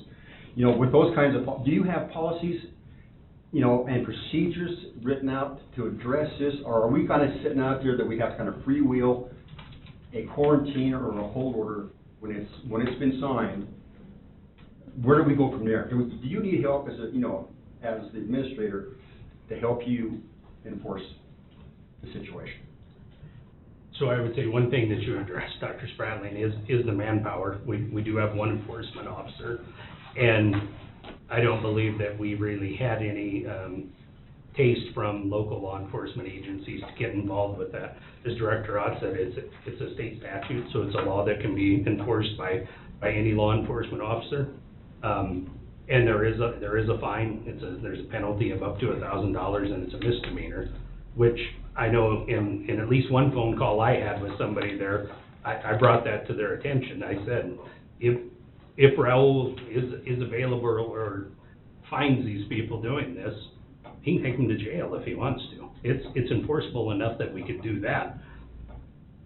But, I mean, so there are teeth to it, but I think, maybe we've been lucky in the past as well, you know, I mean, I can only speak to our, you know, the previous state veterinarian, and I know he had a close relationship with our enforcement officer to where he would issue a quarantine, the enforcement officer down there would go place it at the facility, and maybe we were just lucked out and we got more compliance. I know this time I don't think there was any compliance before it was even reported to us, as Dr. Huff talked about. There were people, everybody panicked and was worried about themselves, and they were grabbing horses and leaving. And it was probably over halfway through this process that then we started getting anonymous phone calls from people too, saying that, you know, I know somebody that took their horses out and they went to Arizona. But then when I asked for specifics, they wouldn't give me those either, because they didn't want to be that person. So, I mean, it's kind of a tough situation to be in. There are teeth to it, but, you know. Would it be a benefit to the department and to the division for you to have maybe a group of people, veterinarians from Las Vegas, and elsewhere throughout the state, because this can happen easily at the Reno Rodeo. Right. You know, so it's not just, you know, confined to Clark County. Right. But, you know, where we sit down and, you know, kind of spitball, okay, how would you stop people from coming in and out of an area that you've placed a quarantine? What do you need to have on hand in the form of signage or game cameras or whatever it would take to enforce? Because we don't, 24/7 of trying to contain a group of horses is almost impossible. Right. But, you know, what things can we just, you know, those things we can start discussing to help you set up your policies and procedures. And if you need NAC, you know, backup, do we need to change that? I think it's something, everything that could be looked at. I mean, there's potential to benefit us. I think one of the things here that I noticed too, because I know the department has had a really good working relationship with, let's say, South Point, and if a quarantine or holdover has ever been issued there, they enforce it. There's nobody comes in or off of their property. So I mean, and in this one, it seemed like even those that were managing the property were taking their own horses out. So it was a comedy of errors from the very beginning down there with trying to enforce. You know, Dr. Huff referred to a cutting that was in Ogden, Utah a few years back.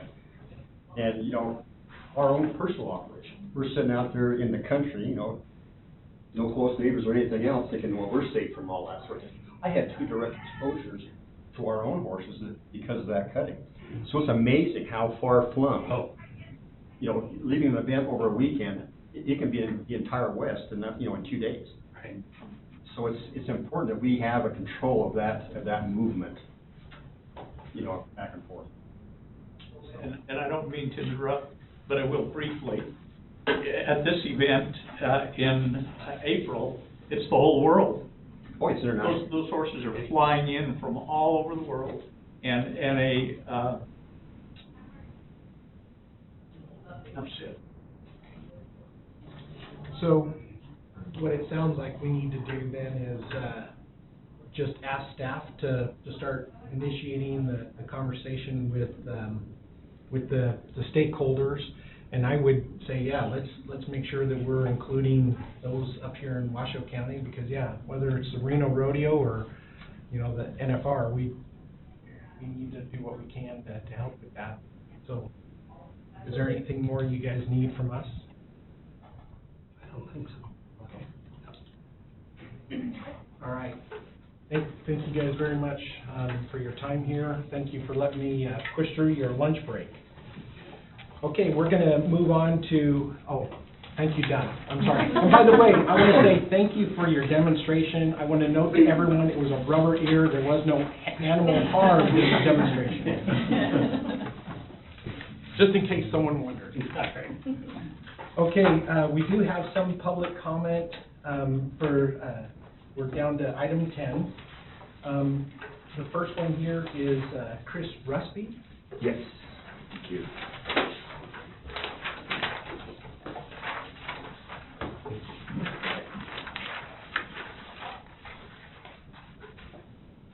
Hello, everybody.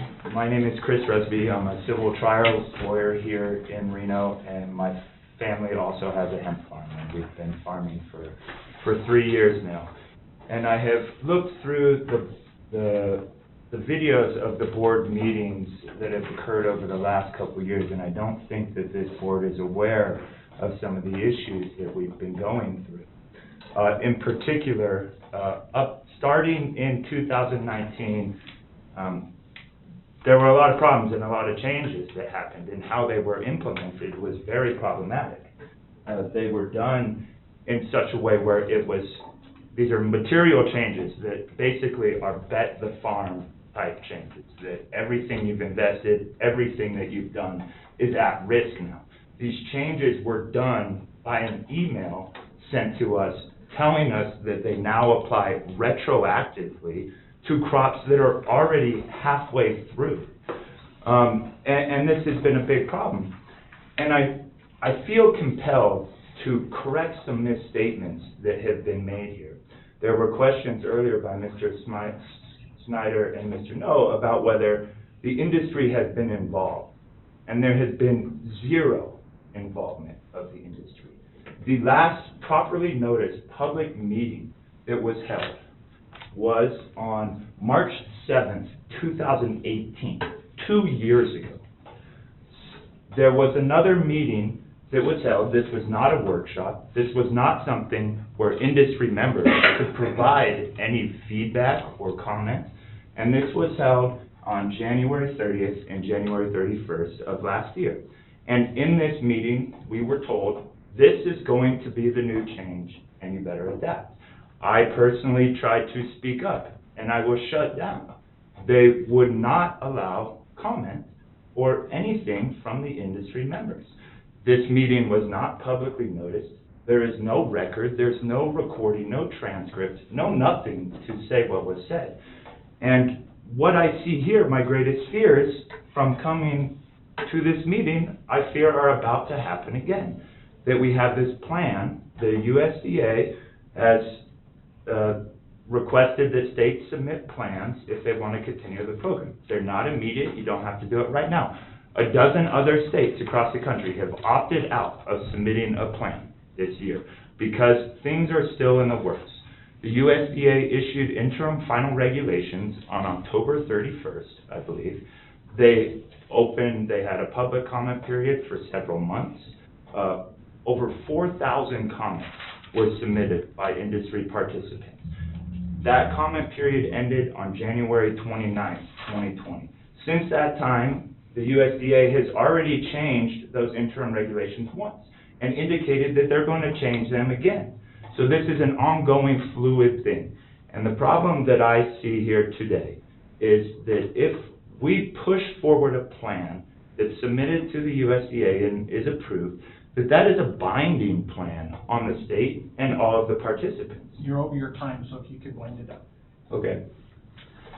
And I would like to answer your question, what you had asked earlier, about what do we do? Well, it's very simple. You follow the law. You follow the Nevada Administrative Procedure Act.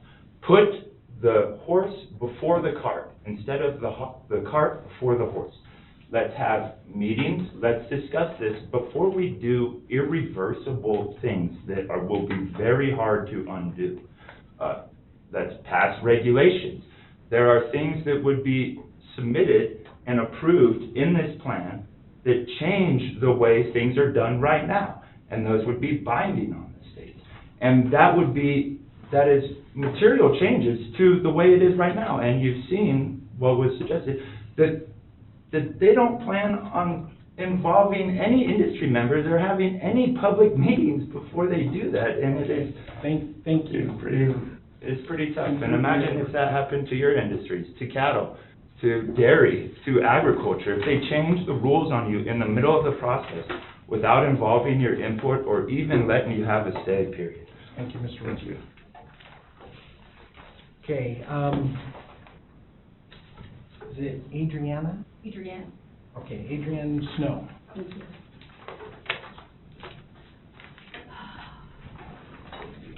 My name is Adrienne Snow, and I'm one of the founders of Western States Hemp, which is a company that has farmed more varietals in more areas of Nevada than any other company.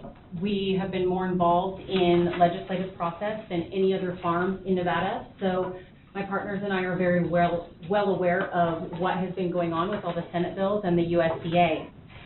It was earlier stated that USDA directed states to submit a plan in accordance with the USDA's 2018 Farm Bill. That's true. But what the USDA also directed was that states wait to submit their new plan until they came out with their interim final rule. Nevada did not do that. They submitted their plan or enacted a plan before even submitting it at the detriment of the farmers.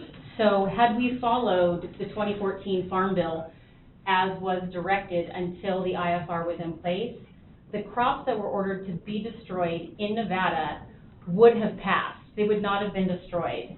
The change was premature, it didn't allow for input, and that was stated in a hearing between the Department of Ag, the Attorney General, and my company in February, so that's on record. So if anyone wants to read those transcripts, I'm sure your dad can get you a copy of those. But there was no input given. The changes were retroactive, and it was stated again repeatedly on record in those transcripts that the Department of Ag was anticipating what the USDA was going to do.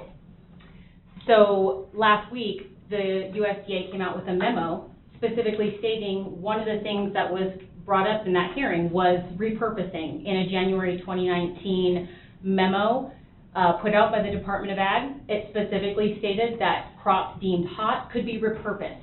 3 times on record, Ashley Jepson said, yes, I stated that, but you can't do that. Again, anticipating what the USDA might do. USDA last week said they are leaning toward leniency with repurposing. So that means Nevada Department of Ag anticipated wrong. A high CBD grow costs $15,000 to $20,000 an acre to cultivate. Department of Ag ordered over 300 acres destroyed. That means a cost of $6 million in crops were destroyed here in Nevada. That's cost. That's not profit. That's not what damages are. So it's really disappointing that that has occurred. When the mission statement of the website of the Department of Ag is to preserve, protect, and promote Nevada agriculture, these were all anticipations, and Nevada could have stayed the course with 2014, should have stayed the course with 2014 to coincide with the mission statement of Department of Ag. So I will just leave that there, and I urge you guys to be abreast on what Nevada is doing with regards to hemp, because it's happening with hemp, and as my partner said earlier, it could happen in other areas. And while I have the hot seat, since it was brought up... If you're over time, I'll give you a little bit more to... Okay. On another agenda item, you guys brought up the Fallon NAS naval expansion, and I just want to say thank you to those of you who are keeping your ear and eyes on that. I'm the principal representative of one of the 11 permits affected, and because of cooperating agency status, the only group that doesn't get to be at the table to participate in negotiations on that expansion are those 11 permit holders. So for those of you who have the ear to Amade or MASTO, being that we as permittees do not get to know what is being negotiated for us or get to have a seat at the table, we will just get the results of that. I really appreciate those of you who do have the ear and can put some weight and help those of us who are losing those permits. Okay, thank you. Thank you. We did get one other sent in electronically to us. I don't think Lisa is here. I think she just wanted it submitted for the record. It was in regard to the hemp topic as well. Make sure that we pass it. Okay. All right. Any other public comment before? Looks like Las Vegas is cleared out. Elko? No one out there? Public comment? Nobody here but me still. All right. So looks like we're done. No, I guess one more call here. No more public comment in Sparks. Okay. Then we'll move on to item number 11, and we're going to go ahead and call an adjournment. So thank you guys very much for showing up. Appreciate it.